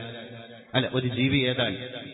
ഒരു കാക്കക്ക് അതിന്റെ ശരീരപ്രകൃതി അറിയാൻ കഴിയും. ഏകദേശം അതിന്റെ അന്ത്യം അടുത്തു എങ്കിൽ അതിനുള്ള ഒരുക്കങ്ങൾ ആ ജീവിക്ക് ചെയ്യാൻ കഴിയുന്ന, അത് പറന്നുകൊണ്ടിരിക്കുന്നതിന്റെ ഇടയിൽ ചില വൈദ്യുത ആഘാതങ്ങളൊക്കെ ഏറ്റ് സംഭവിക്കുന്ന ചില സംഭവങ്ങൾ മാറ്റി നിർത്തിക്കഴിഞ്ഞാൽ അതിന് അന്ത്യം എപ്പോഴാണ് എന്നൊക്കെ നിരീക്ഷിക്കാൻ കഴിയുന്ന. പക്ഷെ മനുഷ്യൻ അങ്ങനെയല്ല, കളിച്ചുകൊണ്ടിരിക്കുന്നതിന്റെ ഇടയിൽ വീഴുന്നു, മരിക്കുന്നു. എന്റെ സഹൃദയനായ ജൂനിയർ, ദാറുൽ ഹുദയിലെ എന്റെയൊക്കെ ജൂനിയറായിട്ട് പഠിച്ചിരുന്ന പ്രിയപ്പെട്ട നൗഫൽ ഹുദവി ഖത്തറിൽ അവർ വ്യായാമം ചെയ്ത് അതിന്റെ ഇടയിൽ വന്നിരുന്ന് ആ ഒരു ഘട്ടത്തിൽ കുറച്ചു നേരം ഇങ്ങനെ വെയിറ്റ് ചെയ്തിരുന്നതാണ്. മെല്ലെ ഇങ്ങനെ ചെരിഞ്ഞു കിടന്നു, കലിമ ചൊല്ലി മരിച്ചു. ആ ദിവസം തന്നെ 30 വയസ്സേ ഉള്ളൂ, 30ഓ 33ഓ വയസ്സ്, ചെറുപ്പക്കാര്. 2 മക്കളുണ്ട്. ഒരു കുട്ടിയെ ഹിഫ്ള് കോളേജിൽ കൊണ്ടുപോയി ചേർത്തിട്ടുണ്ട്, ഒരു കുട്ടി സമസ്തന്റെ അൽബിറിൽ പഠിക്കേണ്ട. 3ാമതൊരു ആൺകുഞ്ഞിന് ഭാര്യ ജന്മം നൽകിയ അന്നേ ദിവസം, നാട്ടില് ഭാര്യ 3ാമതൊരു കുഞ്ഞിന് ജന്മം നൽകിയ അതേ ദിവസം ആ കുഞ്ഞിന്റെ പിതാവായ ആ മനുഷ്യൻ ഖത്തറിൽ മരണപ്പെടുക. നമുക്കാർക്കെങ്കിലും പ്രഡിക്റ്റ് ചെയ്യാൻ പറ്റും? നമുക്കാർക്കെങ്കിലും ഇത് തടഞ്ഞു നിർത്താൻ കഴിയോ? MT ചോദിക്കുന്ന ഒരു ചോദ്യമുണ്ട്. മരണം രംഗബോധമില്ലാത്ത കോമാളിയാണ്. നമ്മളെ മക്കള്, നമ്മള് ഒക്കെ ജീവിക്കുന്നുണ്ട്. എവിടെയാണ് ഹസ്ബുനല്ലാഹു വ നിഅമൽ വകീൽ, നിഅമൽ മൗലാ വ നിഅമൻ നസീർ? മഗ്രിബിന് ശേഷം ചൊല്ലുന്ന, സുബഹിക്ക് ശേഷം ചൊല്ലുന്ന ലാ ഇലാഹ ഇല്ലല്ലാഹു വഹ്ദഹു ലാ ശരീക ലഹു ലഹുൽ മുൽക്ക് വ ലഹുൽ ഹംദ് യുഹ്യി വ യുമീതു വ ഹുവ അലാ കുല്ലി ഷൈഇൻ ഖദീർ. അപ്പൊ കുടുംബത്തിന്റെ ഉത്തരവാദിത്തം ഏറ്റെടുത്ത നമുക്കൊക്കെ ഉള്ളപ്പോ ഭയം താൻ, നമ്മളായിട്ട് മരിച്ചുപോയി. ചിലപ്പോ നമ്മളെ കാര്യത്തിൽ പോലും നമുക്ക് ഭയം ഉണ്ടാവൂല. നമ്മളെ ശേഷം നമ്മളെ ഭാര്യ, നമ്മളെ മക്കള്, കൃഷ്ണനെ എന്താകും? പ്രത്യേകിച്ച് ഇന്നത്തെ കാലത്ത്. അതുകൊണ്ട് ആ മക്കൾക്ക് പറയാൻ കഴിയണം. ആ മക്കൾക്ക്, ഒരു സഹാബിയുടെ മക്കള് പറഞ്ഞല്ലോ, ഞങ്ങൾക്ക് പേടിയില്ല, ഞങ്ങളെ വാപ്പ പോയി, ഞങ്ങൾക്ക് പേടിയില്ല. എന്തേ മക്കളെ ഇത്ര ധൈര്യത്തിൽ നിങ്ങളെ വാപ്പ എന്ത് സമ്പത്താണ് ഈ വീട്ടിലുണ്ടാക്കിയിട്ടത്? ആ മക്കള് പറഞ്ഞു, ഞങ്ങളെ വാപ്പ മരിക്കും മുമ്പ് തന്നെ ഞങ്ങളെ വസിയത്ത് ചെയ്തിട്ടുണ്ട്, എല്ലാ ദിവസവും സൂറത്തുൽ വാഖിഅ പാരായണം ചെയ്യാൻ പഠിപ്പിച്ചിട്ടാണ് ഞങ്ങളെ വാപ്പ മരിച്ചുപോയത്. അപ്പൊ ആ വാപ്പ കൺവേ ചെയ്ത ഒരു ക്വാളിറ്റി എന്താണ്? നമ്മളെ കുടുംബത്തിൽ നിന്ന് നമ്മളെ കുട്ടികൾക്കൊക്കെ കുറെ കിട്ടാൻ, ഞാൻ പറയാം, പലപ്പോഴും നമ്മളെ കുട്ടികളെ നമ്മൾ ആണ്ട് വിമർശിച്ച് മാറ്റി നിർത്തേണ്ട കാലമൊക്കെ ഇപ്പൊ കഴിഞ്ഞിട്ടുണ്ട്. കാരണം അവർ ജീവിക്കുന്ന ഒരു അറ്റ്മോസ്ഫിയർ, അവർ ചിന്തിക്കാണ് ഇത് തന്നെയാണ് ജീവിതം. ഇപ്പൊ നോക്കൂ നിങ്ങൾ, എത്ര മുസ്ലിം കുട്ടികള് നമ്മുടെ മലപ്പുറത്ത്, കോഴിക്കോട് ബന്ധപ്പെട്ട സ്ഥലങ്ങളിലൊക്കെ ക്യാമ്പസുകളിൽ പരസ്യമായിട്ട് ശിരോവസ്ത്രം അവോയ്ഡ് ചെയ്തു, ഒഴിവാക്കിയല്ലോ. ശിരോവസ്ത്രം ഒഴിവാക്കി. അവർ മുസ്ലിം പേരിലാണ് അവരുടെ ഐഡന്റിറ്റിയെ ഡിക്ലെയർ ചെയ്യുന്നത്. എന്തേ? അതൊരു സാധാ സീതാ ലെവലുള്ള ഒരു കാര്യമായിട്ട് തോന്നിപ്പോയി, കാണുന്നവർക്ക് തോന്നാൻ. ഇനി ഞാൻ പറയുന്നു, ഈ ഒരു ഏജ് ഗ്രൂപ്പിൽപ്പെട്ട മക്കളെയാണ് അടുത്ത ജനറേഷൻ, നമ്മളെ ചെറിയ പേരക്കുട്ടികളൊക്കെ ഇവിടെ വളരുന്നുണ്ടല്ലോ, അവര് കാണുന്നത്. ഒരു വിഷയം ഉണ്ടാവില്ല, ഒരു ദീന് തകരിൽ എങ്ങനെയാണ് പെട്ടെന്നൊരു സുപ്രഭാതത്തില് ഒരു സാധനം വന്നിട്ട് ദീനാണ്ട് തകർക്കലല്ല, ഇങ്ങനെ മെല്ലെ മെല്ലെ 1 by 1 ഡേ ബൈ ഡേ നമ്മളെ കുടുംബം മാറും, നമ്മളെ വീട് മാറും. അവസാനം നമ്മൾ ഖേദിക്കും, വിരല് കടിക്കും. റസൂലുള്ള പറഞ്ഞു, മക്കളില്ലാത്തവർ സന്തോഷിക്കുന്ന ഒരു കാലം വരാതെ, മക്കളുള്ളവർ ദുഃഖിക്കുന്ന ഒരു കാലം വരാതെ അന്ത്യനാള് സംഭവിക്കുന്നതല്ല. 15 കൊല്ലം മുമ്പൊക്കെ നമ്മൾ ഒരു മജ്‌ലിസുൽ ഇൽമിൽ മതപ്രഭാഷണത്തിന് പോകുമ്പോ ലിസ്റ്റ് ഇങ്ങനെ വരലാണ്, അതെ ദുആ ചെയ്യണം, മക്കളില്ല. കല്യാണം കഴിഞ്ഞിട്ട് 10 കൊല്ലായി 15 കൊല്ലായി, അതുകൊണ്ട് മക്കളില്ല, ദ്വാരക്കണം. ഇന്ന് വരുന്ന ലിസ്റ്റിന്റെ കോലം വേറെയാണ്. എന്താ വരല്? ഉസ്താദേ മക്കളുണ്ട്, അതുകൊണ്ട് കാര്യമായിട്ട് ദ്വാരക്കണം. ഇതിന്റെ വ്യത്യാസം എന്താ? പേടി, ഭയം. ഇനി എന്താകും? ആണും പെണ്ണുമായ മക്കളെ റബ്ബേ ഈ തന്നു, പക്ഷേ ഞങ്ങളെ തലച്ചോറല്ലല്ലോ അവരെ തലച്ചോർ. അവരെ ഇഷ്ടത്തിനനുസരിച്ചാണല്ലോ അവരെ തലച്ചോറ് പ്രവർത്തിക്കുന്നത്. അവരെ തലച്ചോറ് പറയുന്നതിനനുസരിച്ചാണല്ലോ അവര് പ്രവർത്തിക്കുന്നത്. അവിടെയാണ് എല്ലാ അത്തഹിയാത്തിലും ദുആ ചെയ്യാൻ പുണ്യ നബി നമ്മളോട് പറഞ്ഞത്, അല്ലാഹുമ്മ യാ മുഖല്ലിബൽ ഖുലൂബ്, മനുഷ്യന്റെ മനസ്സുകളെ മാറ്റിമറിക്കുന്ന തമ്പുരാനെ, സബ്ബിത് ഖുലൂബനാ അലാ ദീനിക യാ റബ്ബൽ ആലമീൻ. ഞങ്ങളെയും ഞങ്ങളുടെ മക്കളുടെയും കൽബിനെ നിന്റെ ദീനിൽ നീ സ്ഥിരപ്പെടുത്തണേ അല്ലാഹ്. മിനിയാന്ന് എന്നെ ഗൾഫിൽ നിന്നൊരു പ്രവാസി വിളിച്ചു. ഒരുപാട് സങ്കടം പറഞ്ഞു, ഒരുപാട് സങ്കടം. ആ പ്രവാസി പറഞ്ഞ സങ്കടത്തിൽപ്പെട്ട എന്താ അറിയോ? ആ പ്രവാസി പറഞ്ഞു, ഇന്ന് നമ്മുടെ നാട്ടിൽ ഒരുപാട് മതസംഘടനകള്, മതസ്ഥാപനങ്ങള്, മദ്രസ്, അറബി കോളേജ്, ഹിഫ്ള് കോളേജ്, പള്ളി ദർസ്, പള്ളി, ഇങ്ങനെ ഒരുപാട് സമ്പ്രദായങ്ങൾ നടന്നു പോകുന്നുണ്ട്. പക്ഷെ ഉസ്താദേ, ഒരു ഗ്രൂപ്പിന് മറ്റൊരു ഗ്രൂപ്പിന് തെറി പറഞ്ഞ് വാട്സപ്പ് യുദ്ധം നടത്താനല്ലേ നേരുള്ളൂ. എന്റെ ഒരു മോള് ഡിഗ്രിക്ക് പഠിക്കുന്ന ആളാണ്.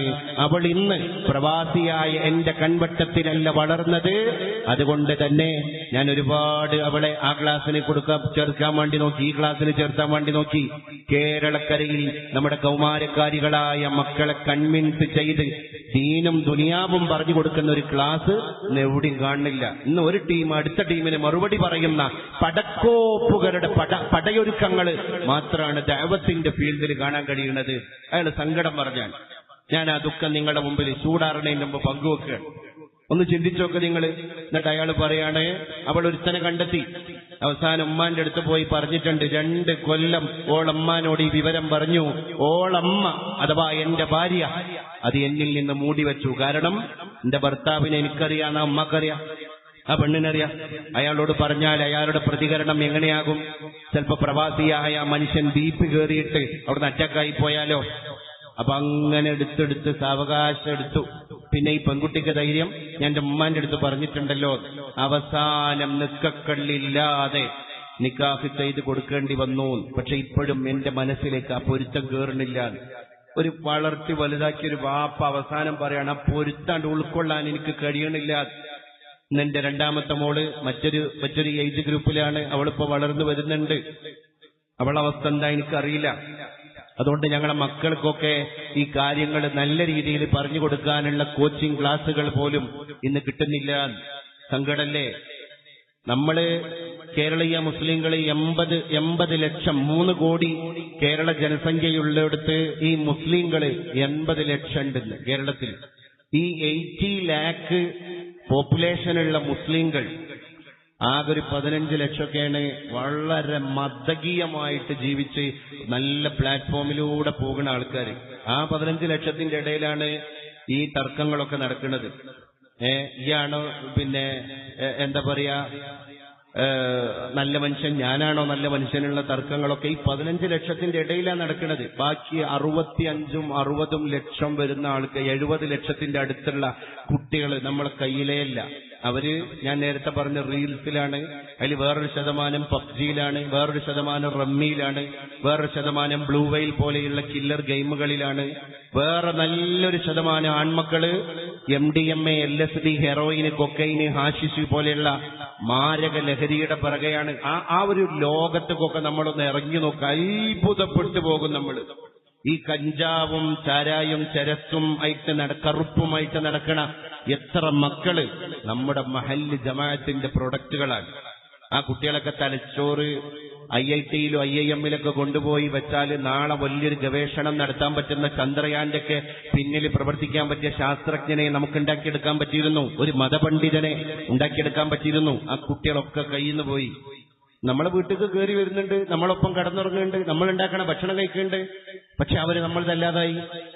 അവരെ തലച്ചോറ് നമ്മളെ റിമോട്ടിനനുസരിച്ച് പ്രവർത്തിക്കണില്ല. അത് മാഫിയ സംഘത്തലവന്റെ റിമോട്ട് ബട്ടൺ അനുസരിച്ചിട്ടാണ് പ്രവർത്തിക്കുന്നത്. അവൻ പ്ലേ നെക്കിയാലേ നമ്മളെ കുട്ടി നടക്കുള്ളൂ. അവൻ സ്റ്റോപ്പ് നെക്കിയാലേ ഇവൻ നിൽക്കുള്ളൂ. ഉമ്മാക്ക് റോളില്ല, ഉപ്പാക്ക് റോളില്ല. എത്ര വീടുകള് തിരൂര് ഒരു മാനസിക നില തെറ്റിയ ആൾക്കാരെ മാത്രം പാർപ്പിക്കുന്ന ഒരു ഹോസ്പിറ്റലുണ്ട്. നിങ്ങൾ ഗൂഗിളിലൊന്ന് സെർച്ച് ചെയ്ത് നോക്കണ്ടി. ഞാൻ ഈ അടുത്ത ഹോസ്പിറ്റലിൽ സന്ദർശിച്ചു. മനോനില തെറ്റിയ, കാരണം സാധാരണ ഹോസ്പിറ്റലിലൊന്നും ഈ മനോനില തെറ്റിയ ആൾക്കാരെ പാർപ്പിച്ചാൽ അവർ വയലന്റ് ആകും. അപ്പൊ ഈ നഴ്സുമാർക്കൊന്നും ഇവരെ കൺട്രോൾ ചെയ്യാൻ കഴിയൂല, അവർ അറ്റാക്ക് ചെയ്യും. ഇപ്പൊ സന്ദീപ് വന്ദനാദാസ് എന്ന് പറയുന്ന ഹൗസ് സർജൻസി ചെയ്യുന്ന ജൂനിയർ ഡോക്ടറെ കോട്ടയത്തെ കൊട്ടാരക്കര താലൂക്ക് ആശുപത്രിയിൽ വെച്ച് 13 സെന്റിമീറ്റർ നീളമുള്ള കത്രികയിട്ട് എത്ര കുത്തിയിട്ടാണ് ആ കുട്ടിയെ കൊന്നത്. അവനിപ്പോ ജയിലിലല്ലേ, അവൻ നാളെ ജാമ്യം വാങ്ങി ഇറങ്ങും.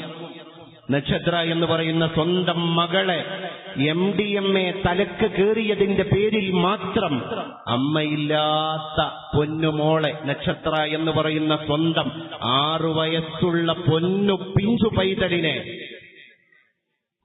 കോടാലി, മൂർച്ചയുള്ള കോടാലി എടുത്തിട്ട് സ്വന്തം അച്ഛൻ ബാപ്പ മഹേഷ് കേറി വരികയാണ്. 36 വയസ്സുള്ള ലഹരി തലക്ക് പിടിച്ച അച്ഛൻ കേറി വന്നിട്ട് നക്ഷത്ര മോള് വീട്ടിന്റെ സിറ്റൗട്ടിൽ ഇരിക്കുന്നുണ്ട്. ആ മോളോട് അച്ഛൻ പറയാണ്, മോളെ അച്ഛൻ നിനക്കൊരു സർപ്രൈസ് തരാൻ പോവാണ്, നീ തലയും താഴ്ത്തി കണ്ണു ചിമ്മി ഇരിക്കണം. നമ്മളമ്മയും ബാപ്പയൊക്കെ നമ്മളെ കുട്ടികളോട് മോൾക്കൊരു സർപ്രൈസ് ഉണ്ട് എന്ന് പറഞ്ഞ എത്ര മണിക്കൂർ വേണമെങ്കിലും കണ്ണു ചിമ്മി കയ്യും നീട്ടിയിട്ട് ഇരിക്കൂലേ? കാരണം എന്തോ വലിയൊരു സമ്മാനം കിട്ടാൻ പോകുന്നുണ്ട്. പ്രത്യേകിച്ച് ഇന്നത്തെ കാലം സർപ്രൈസിന്റെ കാല. നക്ഷത്ര മോള് എന്ന് പറയുന്ന നിഷ്കളങ്കയായ മോള്, 6 വയസ്സുള്ള ആ പിഞ്ചു നക്ഷത്രം തലയും താഴ്ത്തിയിരുന്നു. ആ ഇടക്ക് സ്വന്തം അച്ഛൻ, ഇവന്റെ തലയിൽ MDMA ആണ് മുന്നിലുള്ളത്, മോളല്ല. ഇപ്പോ ഇവന്റെ ബോധമണ്ഡലങ്ങൾ ഭരിക്കുന്നത് MDMA ആണ്. ആ മഴു എടുത്തിട്ട് ആഞ്ഞാണ്ട് വെട്ടി തന്റെ കുഞ്ഞിന്റെ തല 2 കഷ്ണായി. ആ കുഞ്ഞ് സ്പോട്ടിൽ മരിച്ചില്ലേ? ആ മൃതദേഹം പോസ്റ്റ്മോർട്ടം ചെയ്ത ഡോക്ടർ പറയാൻ മനസ്സ് തരിച്ചുപോയി. എന്നിട്ട് കേരള മനസ്സാക്ഷിക്ക് എന്തെങ്കിലും പരിവർത്തനം ഉണ്ടായോ? ഞാൻ ചോദിക്കട്ടെ, ആ നക്ഷത്ര മോളിപ്പോ കബറിൽ കിടക്കുക, 6 അടി മണ്ണിൽ കിടക്കുക. ആ കുഞ്ഞിന്റെ ആത്മാവ് ഇപ്പൊ നമ്മളോടൊക്കെ ചോദിക്കുന്നുണ്ടാകും, എന്തിനാണ് എന്റെ അച്ഛൻ എന്നെ കൊന്നത്? ഈ മഹേഷിനെ കയ്യാമം വെച്ചിട്ട് സെൻട്രൽ ജയിലിലേക്ക് കൊണ്ടുപോയി അവന്റെ സെല്ലില് അവനെ പാർപ്പിച്ച് അവന്റെ MDMA എന്ന് പറയുന്ന ലഹരിയുടെ ഹാങ് ഓവർ ഒക്കെ വിട്ടപ്പോ ആദ്യം അവൻ നിലവിളിച്ച് ചോദിച്ചത്, എന്റെ മോളെവിടെ? പോലീസുകാരെ, നിങ്ങളതിന് എന്തും ചെയ്തോ, പക്ഷെ എന്റെ മോളെ എനിക്ക് കാണണം. നിന്റെ മോളെ നീ കൊന്നടാ എന്ന് പോലീസുകാരൻ കൊടുത്ത മറുപടിയാണ് അവൻ ഈ ദുനിയാവിൽ കിട്ടിയ ഏറ്റവും വലിയ ശിക്ഷ. കാരണം അവന്റെ ബോധമണ്ഡലത്തിലല്ല അവൻ മോളെ കൊന്നത്. കാരണം അയൽവാസികൾ പറയാണ്, ഈ മോളെ ഇത്ര സ്നേഹിക്കുന്ന ഒരു അച്ഛനെ ഞങ്ങൾ കണ്ടിട്ടില്ല. അങ്ങനെ സ്നേഹിച്ച ആ മഹേഷ് കുമാറിന്റെ മനസ്സിനെ ആരാ മാറ്റിമറിച്ചത്? ഇങ്ങനെയാണ് നമ്മളെ വീട്ടിൽ ഓരോ മക്കളും ഇപ്പം വളർന്നുകൊണ്ടിരിക്കുന്നത്. പോലീസ് ഉദ്യോഗസ്ഥന്മാർ പറഞ്ഞു, ഡോക്ടർമാരും പറഞ്ഞു, MDMAയോ LSDയോ ഒരു വട്ടം ഉപയോഗിച്ച നിങ്ങളുടെ കുഞ്ഞിനെ ഞങ്ങളുടെ അടുത്തേക്ക് ദയവ് ചെയ്ത് കൊണ്ടുവരരുത്. വി ആർ ഹെൽപ്ലെസ്, ഞങ്ങൾ നിസ്സഹായരാണ്, ഒന്നും ചെയ്യല്ല, പൊയ്ച്ചാണ്ട് വിട്ടാളിയത്. കാരണം ഇത് തലച്ചോറിന്റെ സെല്ലിനെയാണോലോ ബാധിക്കുക. ഈ സിന്തറ്റിക് ലഹരി ഒരു കുട്ടിയുടെ ഡയറക്റ്റ് ആയിട്ട് ഒരു കുട്ടിയുടെ ബ്രെയിനിനെ ബാധിക്കുക. നമ്മുടെ നാട്ടിൽ 15 കൊല്ലം പട്ടച്ചാരായം കുടിച്ച് നടന്ന ആള്, ആ ചാരായം തലച്ചോറിനല്ല ബാധിക്കുക. അത് അയാളുടെ വയറ്റിൽ പോയി കിടന്നിട്ട് അതിന്റെ ഹാങ് ഓവർ പുറത്തേക്ക് വരാൻ. അയാളെ വേണമെങ്കിൽ ഒരാഴ്ച കൊണ്ട് നമുക്ക് മദ്യമുക്തിയിലേക്ക് വഴി നടത്താം. പക്ഷെ ഈ കുട്ടികളെ ഞങ്ങളെ കയ്യിൽ ഏൽപ്പിക്കരുത്. പിന്നെ ആരോടാ നമ്മൾ സമാധാനം പറയാ? അപ്പൊ നല്ല കണ്ണ് വേണം. ഇതൊരു റബീഉൽ അവ്വലിലെ ഒരു സെഷനായിട്ട് അൽഹംദുലില്ലാഹ് നമ്മൾ ഉൾപ്പെടുത്തി. ഒരു കുടുംബം എന്ന സബ്ജക്ട് തന്നതുകൊണ്ട് ഞാനതിവിടെ പറഞ്ഞു. റസൂലുള്ളാഹിന്റെ മദ്ഹ് വരെ മാറ്റി നിർത്തിയിട്ടാണ് ഞാനിത് പറയുന്നത്. കാരണം അത് മദ്ഹ് പറയാനുള്ള മക്കള് നാളെ 20 കൊല്ലം കഴിഞ്ഞിട്ട് ഈ ഇട്ട കസേരയിൽ വന്നിരിക്കണമെങ്കിൽ പരിശുദ്ധ ഹബീബിന്റെ ഉമ്മത്തിന് നമ്മൾ മോൾഡ് ചെയ്തെടുക്കണം ആദ്യം. ഇല്ലെങ്കിൽ അത് പറയാനുള്ള ഒരു തലമുറ ഇവിടെ ഉണ്ടാവൂല.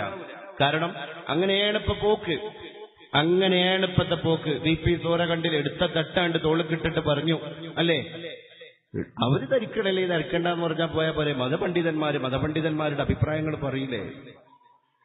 അതിനല്ലേ ദീന്, അതിനല്ലേ പള്ളി, അതിനല്ലേ മദ്രസ്. അപ്പൊ ആ സ്വാതന്ത്ര്യം പോലും നിഷേധിക്കപ്പെട്ട ഒരു ലോകത്ത് ഇന്ന് നമ്മളെ കുട്ടികൾ വളരെ ലിബറൽ മനോഭാവത്തിൽ ജീവിക്കാൻ. ആദ്യമായിട്ട് കേരളത്തിൽ രജിസ്ട്രേഡ് ലെസ്ബിയൻ കപ്പിൾസ് ആരാണ്? രജിസ്ട്രേഡ് ലെസ്ബിയൻ കപ്പിൾസ്, ഭർത്താവും പെൺകുട്ടി, ഭാര്യയും പെൺകുട്ടി. ആദില, നൂറ.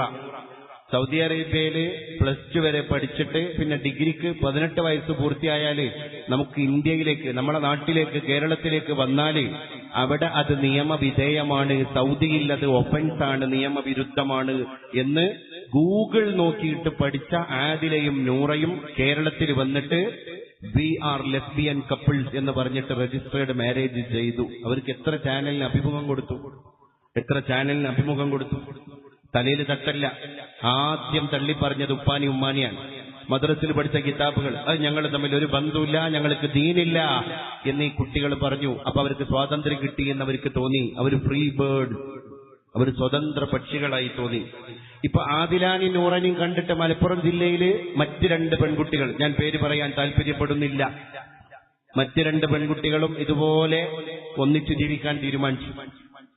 എന്തൊക്കെ അപകടത്തിലേക്കാണ് നമ്മുടെ സമ്പ്രദായങ്ങൾ പോയിക്കൊണ്ടിരിക്കുന്നത്. അതുകൊണ്ട് സമാധാനത്തിൽ ജീവിക്കണമെങ്കിൽ നമുക്ക് ഒരുപാട് കർത്തവ്യങ്ങളുണ്ട്. അടിത്തട്ടെന്ന് പണിയെടുക്കാണ്ട് ഒരു കുടുംബം, ആ കുടുംബത്തിന്റെ ഉത്തരവാദിത്തപ്പെട്ട ആൾക്കാർ നോക്കുക. അല്ലാതെ ഒരു മഹല്ല് സംവിധാനത്തിന് മുഴുവൻ ശ്രദ്ധിക്കാൻ കഴിയൂല. ഇഷ്യൂസ് ഉണ്ടെങ്കിൽ മഹല്ല് അത് കൈകാര്യം ചെയ്യാം. ഇൻഷാ അല്ലാഹ് ഇപ്പൊ ചില മഹല്ലുകളിലൊക്കെ തന്നെ ഇത്തരം എമർജൻസി കേസുകൾ ക്രൈസിസ് മാനേജ്മെന്റ് ആയിട്ട് കൈകാര്യം ചെയ്യാനുള്ള സമിതികളൊക്കെ വന്നുകൊണ്ടിരിക്കാൻ, അത് ഇതര മതസ്ഥരെ അടക്കം ഉൾപ്പെടുത്തിയിട്ട് നമ്മൾക്ക് അത്തരം വേദികളും കോമൺ പ്ലാറ്റ്ഫോമുകളൊക്കെ ചിലപ്പോ ഉണ്ടാക്കേണ്ടി വരും. ലഹരിയുടെ മാഫിയ സംഘങ്ങൾക്ക് ഈ നാട്ടിൽ വളക്കൂറുണ്ടാകൂല എന്ന് നമുക്ക് തീരുമാനിക്കാൻ കഴിയണം. അതിന്റെ എന്തെങ്കിലും ചൊവ്വയുള്ള ആൾക്കാരെ ആദ്യം നല്ല ബുദ്ധിയ കൗൺസിൽ ചെയ്ത് നന്നാക്കാൻ നമ്മൾ ശ്രമിക്കണം. ഇങ്ങനെയുള്ള കുറെ കാര്യങ്ങളിലേക്ക് നമുക്കിനി കടന്നു പോകാണ്ട്. നമ്മുടെ കയ്യിൽ നമ്മളെ മക്കൾ നഷ്ടപ്പെട്ടു പോയിക്കൊണ്ടിരിക്കാൻ അള്ളാഹു നമുക്കൊക്കെ കാവൽ നൽകി അനുഗ്രഹിക്കുമാറാകട്ടെ. 10:30 കൂടെ എനിക്ക് അവസാനിപ്പിക്കണം. പ്രിയപ്പെട്ടവരെ, എനിക്ക് ദൂരയാത്ര പോകാനുള്ളതാണ്. അതിനുള്ള വാഹനം കോഴിക്കോട് നിന്നാണ് എനിക്ക് തരപ്പെട്ടത്. അതുകൊണ്ട് എനിക്ക് അങ്ങോട്ട് ഓടിയെത്താൻ തന്നെ 2 മണിക്കൂർ അനിവാര്യമാണ്. അതുകൊണ്ട് ഞാൻ അവസാനിപ്പിക്കുന്നു. അൽഹംദുലില്ലാഹ്, ഇങ്ങനെ ഒരു പരിപാടിയിലേക്ക് എന്നെ ക്ഷണിച്ചു, എന്നെ നിങ്ങൾ ശ്രവിച്ചു. നിങ്ങളോടുള്ള കടപ്പാടുകളൊക്കെ തന്നെ ഞാൻ അറിയിക്കുന്നു. എന്റെ സുഹൃത്ത് നവാസ് സാഹിബ് പുറമേടിയാണ് ആദ്യം ഇങ്ങനൊരു പരിപാടിയെ പറ്റി എന്നെ ധ്വജപ്പെടുത്തിയത്. പിന്നെ നമ്മുടെ നാട്ടിലെ കമ്മിറ്റി ഭാരവാഹികളും നമ്മുടെ ചെറുപ്പക്കാരും ഒക്കെ വിഷയകമായ കാര്യങ്ങളൊക്കെ തന്നെ റബീഉൽ അവ്വലിന്റെ ഒരു പ്രസംഗ പരിപാടിയാണ് നമ്മൾ ഉദ്ദേശിക്കുന്നത് എന്നൊക്കെ പറഞ്ഞതിന്റെ അടിസ്ഥാനത്തിൽ ഞാൻ ഇന്ന് പറഞ്ഞ ഒരു ഇഷ്യൂസും ഈ നാട്ടിലുള്ളതല്ല. ഇതൊക്കെ നമ്മുടെ കേരളത്തിന്റെ പല ഭാഗത്തും നടന്നുകൊണ്ടിരിക്കുന്ന സംഭവങ്ങളാണ്. അതിൽ നമ്മുടെ നാട്, നമ്മുടെ വീട് പെടാതിരിക്കാനാണ് ഇത്തരം പ്രതിരോധ മാർഗങ്ങളുടെ സംസാരങ്ങളൊക്കെ തന്നെ ഇവിടെ ഉണ്ടായത്. അള്ളാഹു നമുക്കൊക്കെ സൽബോധം നൽകി നമ്മളെയും നമ്മളെ മക്കളെയും അവന്റെ ദീൻ ഉൾക്കൊണ്ട് മുന്നോട്ട് പോയി നല്ല രീതിയിൽ ജീവിക്കുക. അതിലൊക്കെ അപ്പുറം വേണ്ടത് നല്ല നിലക്ക് ഈമാൻ കാമിലായി മരിക്കുക എന്നുള്ളതാണ്. നമ്മൾ മരിക്കണ നേരത്തെ അള്ളാഹുവിനെ വഴിപ്പെടാത്ത, അള്ളാഹുവിനോട് ദ്രോഹം ചെയ്ത, ദീനിനോട് കുലദ്രോഹം ചെയ്ത ഒരാളായിട്ട് മരിച്ചുപോയി കഴിഞ്ഞാൽ പിന്നെ എന്തിനാ പോയി നമ്മൾ എടുത്ത പണിയൊക്കെ വെറുതെ ആയില്ലേ? അതുകൊണ്ട് പഴയ ആൾക്കാരൊക്കെ കൈ പിടിച്ച് ദ്വാരക്കാൻ പറയുമ്പോ ആദ്യം പറയണ വർത്താനം ആഖിബത്ത് നന്നായി മരിക്കാൻ നിങ്ങൾ ദ്വാരുന്നാ മതി, വേറൊക്കെ പോട്ടെ. ഞാൻ ആ മനുഷ്യന്മാരെ ഈമാന്റെ ഒക്കെ ഒരു ഉറപ്പ് ആലോചിച്ച് നോക്കണം. വേറെ എന്തും സഹിക്കാൻ റെഡിയാണെന്നല്ലേ ഇത് ആഖിബത്ത്. കാരണം ആഖിബത്താണ്ട് നന്നായി കിട്ടിയാല് അതിന് ശേഷല്ലേ ജീവിതം. അത് കൈ കിട്ടില്ലേ, ഖബർ രക്ഷപ്പെട്ടില്ലേ, സിറാത്ത് രക്ഷപ്പെട്ടില്ലേ, സ്വർഗം കൈ കിട്ടില്ലേ. അവരെ പോളിസി തന്നെ ആഖിബത്ത് നന്നായി മരിക്കാൻ ദ്വാരിക്കുകയായിരുന്നു. നമ്മളെ കുട്ടികൾക്കൊക്കെ അത് പറയാൻ ശീലിപ്പിച്ചു കൊടുക്കണം. നല്ല മഹബത്ത് നമ്മളെ കുട്ടികൾക്ക് പരിശുദ്ധ ഹബീബിനോട് ഉണ്ടാക്കി കൊടുക്കാൻ കഴിയണം. അവിടുത്തെ സുന്നത്തുകളെ പറ്റിയൊക്കെ നമ്മൾ ഇടയ്ക്കിടയ്ക്ക് ക്ലാസ് എടുത്തു കൊടുക്കണം. അവരെ ആരെയും നമ്മൾ ബഹിഷ്കരിക്കരുത്. ഒരു കുട്ടി ദീനി വിരുദ്ധമായ കാര്യങ്ങൾ ചെയ്യുകയാണെങ്കിൽ അവനിപ്പോ ജീവിക്കണ സാഹചര്യം, അറ്റ്മോസ്ഫിയർ അതാണല്ലോ. അപ്പൊ അവനാണ്ട് ഒറ്റയടിക്ക് പടിയടച്ച് പിണ്ടം വെച്ച് തള്ളിപ്പറഞ്ഞിട്ട് കാര്യമില്ല. നമുക്ക് ഇൻഷാ അല്ലാഹ് കാര്യങ്ങളൊക്കെ സൗഹൃദ ബുദ്ധിയാ പറഞ്ഞു കൊടുക്കാം. നമ്മൾ ആദ്യം എടുക്കേണ്ട പ്രതിജ്ഞ അതാണ്.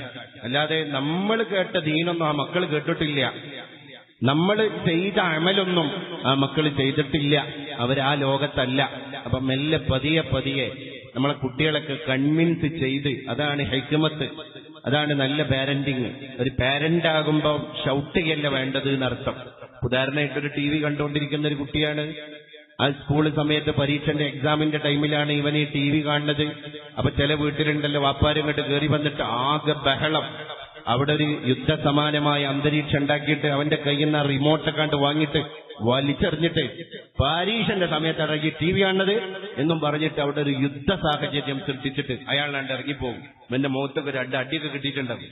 ഈ കുട്ടി ഭാവിയിൽ അവന്റെ മൈൻഡിൽ സേവ് ചെയ്ത് വെച്ച ഒരു മെസ്സേജ് ഉണ്ട്. എന്താണ്? ബാപ്പ ഉണ്ടാകുമ്പോ TV കാണൽ ഹറാം, ബാപ്പയില്ലാത്ത സമയത്ത് TV കാണൽ സുന്നത്ത് മുഅക്കദ. കാരണം അവന് കിട്ടിയ പാരന്റിങ് അതാണ്. അതേ സമയത്ത് അയൽപ്പക്കത്തെ വീട്ടിലും പരീക്ഷാ സമയത്ത് TV കാണുന്ന മകന്റെ അടുക്കലേക്ക് അവന്റെ വാപ്പങ്ങനെ കോണിങ് കയറി വന്നിട്ട് അവന്റെ തൊട്ടടുത്ത് പോയി ഇരുന്നിട്ട് അവന്റെ റിമോട്ട് അവന്റെ കയ്യിൽ നിന്ന് വാങ്ങിയിട്ട് അവന്റെ തോളിൽ കൈ വെച്ചിട്ടൊരു ചോദ്യാണ്, എന്റെ കുട്ടി ഇപ്പൊ കാണുന്ന ടിവിയിലുള്ള കാര്യങ്ങള് നാളത്തെ പരീക്ഷയ്ക്കുള്ള സബ്ജക്റ്റ് ആണോ? അല്ലപ്പാ, എന്റെ കുട്ടി ഇപ്പൊ ടി വി ആണ്ട് ഓഫാക്കിയാളി. ഖലാസ്, കഴിഞ്ഞു. ആ കുട്ടി ഇനി വാപ്പ ഉണ്ടെങ്കിലും ടി വി കാണൂല, വാപ്പ ഇല്ലെങ്കിലും ടി വി കാണൂല. എന്തേ? ഇതൊരു സൈക്കോളജിക്കൽ മെത്തേഡ് ഓഫ് പാരന്റിങ്. ഒരു രക്ഷാകർത്താവിന്റെ കർത്തൃത്വം ഏറ്റെടുത്ത ആളുടെ ഒരു ഹിക്മത്താണിത്. റസൂലുള്ളാഹി തങ്ങൾ മക്കളൊക്കെ നന്നാക്കിയെടുത്ത് നോക്കിങ്ങള്. അവിടുത്തെ ഭാര്യന്മാര് പറഞ്ഞിട്ടുണ്ട്, മാ ളറബ ബിയദിഹി ശരീഫതി അഹദ, അവിടുത്തെ കൈ കൊണ്ട് ഒരാളെ അടിച്ചിട്ടില്ല. എന്റെ ഉമ്മമാരോട് ആദ്യം എനിക്ക് പറയാനുള്ളത്, കുട്ടി കഞ്ഞി കുടിക്കാഞ്ഞാലും 2 അടി, കുട്ടി കളവ് പറഞ്ഞാലും 2 അടി, കുട്ടി വേറൊരുത്തൻ ആക്രമിച്ചാലും 2 അടി. ഇതിന്റെ ഡോസേജ് ഒക്കെ ഒന്നാണ്. അപ്പൊ കുട്ടിക്ക് ശിക്ഷ എന്ത് രീതിയിലാണ് കിട്ടണത് എന്നുള്ളത് മനസ്സിലാക്കണില്ല. അപ്പൊ നമ്മളെ ഫ്രസ്ട്രേഷൻ അല്ലെങ്കിൽ നമുക്കുണ്ടായ ദേഷ്യം അമർത്താനുള്ള ഒരു പ്രൊഡക്റ്റാണ് കുട്ടി എന്ന് പലപ്പോഴും ചില ഉമ്മമാരുടെ ഭാഗത്തു നിന്നൊക്കെ ഉണ്ടാകാൻ. അടിച്ചിട്ടൊന്നും നമുക്ക് തർബിയത്ത് ചെയ്യാൻ പറ്റൂല. നമുക്ക് അതിന് നല്ല ക്ഷമ വേണം. അതുകൊണ്ടല്ലേ എല്ലാ പ്രവാചകന്മാരും ആടിനെ മേച്ചത്, എല്ലാ നബിമാരും ആടിനെ മേച്ചു. ചരിത്രത്തിൽ കാണാം, റായി, അവർ ഇടയന്മാരായിരുന്നു. എന്തിനാ അവർക്ക് ആടിനെ കൊടുത്തത്? അവർക്ക് കുതിരയെയോ ഒട്ടകത്തെയോ കൊടുത്താൽ പോരായിരുന്നോ? ഈ ആടിന്റെ പ്രത്യേകത എന്താ? ഗർഭിണികളൊക്കെ ഗർഭസ്ഥകാലങ്ങളിൽ കിടക്കുമ്പോ അല്ലാത്ത ആൾക്കാർ ഒഴിച്ചിൽ കടന്നിട്ട് കഴിഞ്ഞിട്ട് പുരുഷന്മാര് കിടക്കുമ്പോ ആടിന്റെ പല ഭാഗങ്ങളും സൂപ്പ് വെച്ച് കുടിക്കാറുണ്ട്, കഴിക്കാറുണ്ട്. എന്താ? ആടിന്റെ ശരീരം മുഴുവനും മർമ്മമാണ്. ഈ ആടിന്റെ ശരീരം മർമ്മമാണ് എന്നുള്ളതിന്റെ കൂടെ തന്നെ ആടിന്റെ സ്വഭാവമാണെങ്കിലോ അത് മുഴുവൻ നമ്മുടെ തീരുമാനത്തിന് എതിർവഹിക്കാറും. ആടിന് ഇങ്ങോട്ട് പിടിച്ച് അങ്ങോട്ട് പോണ സാധനമാണ്. ആടൊരു തൊടിയിൽ കയറി കഴിഞ്ഞാൽ എല്ലാ സസ്യലതാദിയിലും ഒന്ന് കടിച്ചിട്ടേ അത് പോകുള്ളൂ, പറഞ്ഞാ കേൾക്കൂല. അപ്പൊ വടി നമ്മളെ കൈകൊണ്ട് ഇടിപ്പിക്കും ആട്. അതിനെ അടിച്ചാൽ അത് മർമ്മം. അപ്പോ നല്ല ക്ഷമമാണ്. നമ്മളിങ്ങനെ അറിയാതെ നമ്മളെ അറിയാതെ നമ്മുടെ വ്യക്തിത്വത്തെ ബിൽഡപ്പ് ചെയ്യാൻ. അപ്പൊ അങ്ങനെയാണ് മക്കളെ പോറ്റേണ്ടത്. മക്കളെ പോറ്റുന്ന സമയത്ത് ഒരുപാട് ശ്രദ്ധകൾ അനിവാര്യമാണ്. അതുകൊണ്ടാണ് പരിശുദ്ധ റസൂല് പറഞ്ഞു പോയത്, അദ്ദിബു ഔലാദകും ബിസലാത്തി ഖിസ്വാൽ, 3 അച്ചടക്കങ്ങൾ നിങ്ങൾ കുടുംബത്തിന്റെ അകത്ത് നിങ്ങളെ മക്കളെ പഠിപ്പിക്കുക. ഒന്നാമത്തത് ബിഹബ്ബി നബിയിക്കും, നിങ്ങളുടെ നായകനായ നബിയെ ഇഷ്ടപ്പെടാൻ നിങ്ങളെ മക്കളെ നിങ്ങൾ പഠിപ്പിക്കുക. വബിഹബ്ബി അഹ്ലി ബൈത്തിഹി, അല്ലാഹുവിന്റെ റസൂലിന്റെ ചോരയിൽപ്പെട്ട അംഗങ്ങളെ, അവകാശികളെ, തങ്ങന്മാരെ, സയ്യിദന്മാരെ, ഇന്നത്തെ ദുആക്കും നേതൃത്വം നൽകാൻ ഇങ്ങോട്ട് കടന്നു വരുന്നത് മഹാനായ ഒരു കാലഘട്ടത്തിന്റെ ഇതിഹാസമായ വിശ്വനായകനായ അബ്ദുറഹ്മാൻ ബാഫഖി തങ്ങളുടെ പൗത്രനാണ്. ബാഫഖി തങ്ങളുടെ ചെറുമകനാണ്. സയ്യിദ് ഹാഷിം ബാഫഖി തങ്ങളാണ് എന്റെ ഒരു സയ്യിദാകണം എന്ന് നമ്മൾ തീരുമാനിച്ചത്. അതവിടത്തെ ചോരയാണ്. മൂന്നാമത് നിങ്ങൾ നിങ്ങളുടെ കുട്ടികൾക്ക് പഠിപ്പിക്കേണ്ട അച്ചടക്കം വബിഖിറാഅത്തിൽ ഖുർആൻ, പരിശുദ്ധ ഖുർആൻ തെറ്റുകൂടാതെ മക്കളെ ഓതാൻ നിങ്ങൾ പഠിപ്പിക്കണം. ഇത് മതി നമ്മളെ കുട്ടികളെ രക്ഷപ്പെടാൻ. റസൂലുള്ളാഹിനെ ഇഷ്ടപ്പെട്ടല്ലോ, ഇന്ന് ജീവിക്കണത് അങ്ങന്മാരോടൊക്കെ മഹബത്ത് കാണിച്ചല്ലോ, അവരെ റെസ്പെക്ട് ചെയ്തല്ലോ. അഹ്ലു ബൈത്തിനെ ഇഷ്ടപ്പെടണം, അഹ്ലു ബൈത്തിനെ റെസ്പെക്ട് ചെയ്യണം. ആ കുട്ടി അറിയട്ടെ, കുട്ടി പഠിക്കട്ടെ. അത് നമ്മളെ കേരളത്തിന്റെ ഒരു ഐഡന്റിറ്റിയാണ്. ഉത്തരേന്ത്യയിൽ പോയി കഴിഞ്ഞാൽ അത് കാണൂല. തങ്ങളായിട്ട് തന്നെയാണ് കാണുകയാണ് നമ്മളെ കേരളീയൻ. ബിഖിറാഅത്തിൽ ഖുർആൻ, ഖുർആൻ നമ്മളെ കുട്ടി സ്ഥിരം ഓതിയാലേ അതിന്റെ ബർക്കത്ത് അവന്റെ കൽബിലുണ്ടാകും. അള്ളാഹു തൗഫീഖ് നൽകി അനുഗ്രഹിക്കുമാറാകട്ടെ. ഞാൻ അവസാനിപ്പിക്കാം.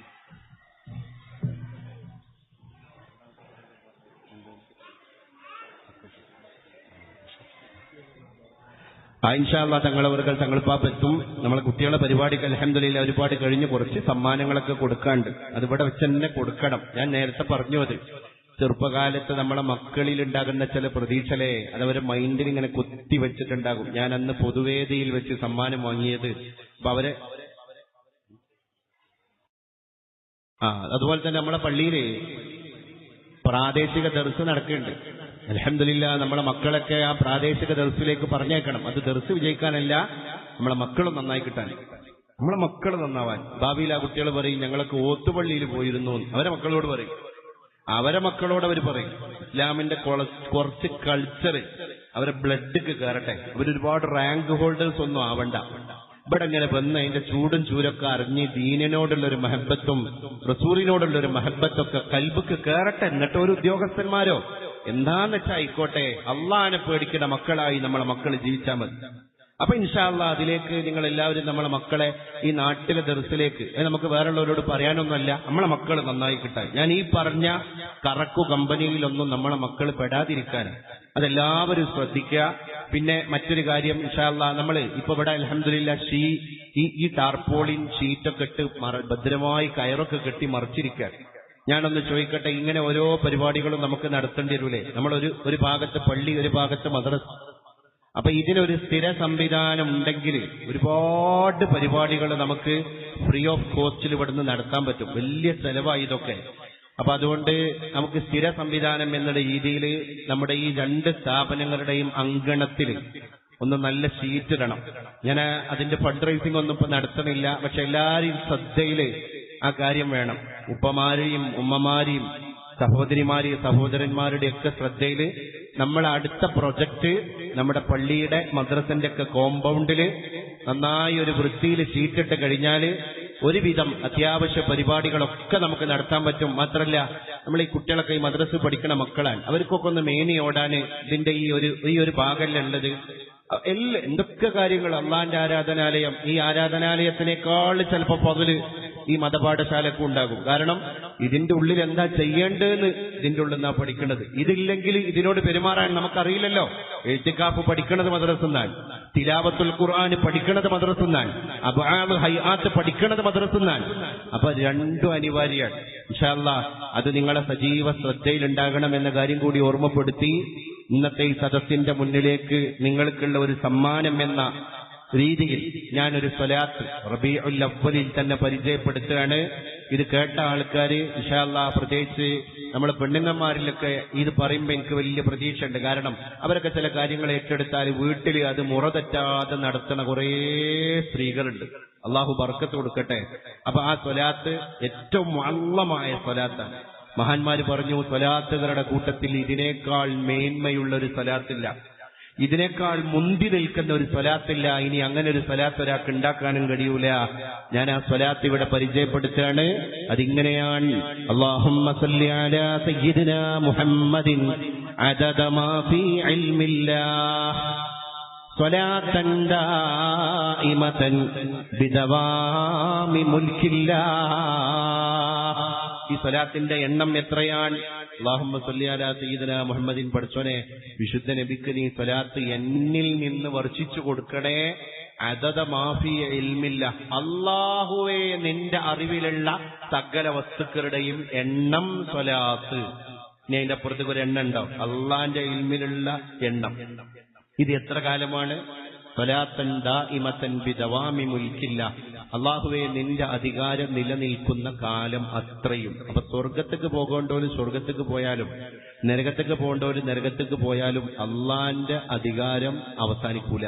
അപ്പൊ നമ്മൾ ഈ കൊടുക്കുന്ന സ്വലാത്ത് പ്രപഞ്ചത്തിൽ കാലാകാലവും അവശേഷിക്കും. അല്ലാഹുമ്മ സല്ലി അലാ സയ്യിദിനാ മുഹമ്മദിൻ അദദ മാ ഫീ ഇൽമില്ലാഹി സ്വലാത്തൻ ദായിമതൻ ബിദവാമി മുൽക്കില്ലാഹ്. അല്ലാഹുവേ, ഈ സ്വലാത്തിന്റെ ഹക്ക് കൊണ്ട് ഞങ്ങളെ ഹലാലായ മുറാദുകൾ മുഴുവൻ നീ ഹാസിലാക്കി തരണേ അല്ലാഹ്. വആഖിറു ദഅ്വാനാ അൽഹംദുലില്ലാഹി റബ്ബിൽ ആലമീൻ. വസ്സലാമു അലൈക്കും വറഹ്മത്തുള്ളാഹി വബറകാതുഹു.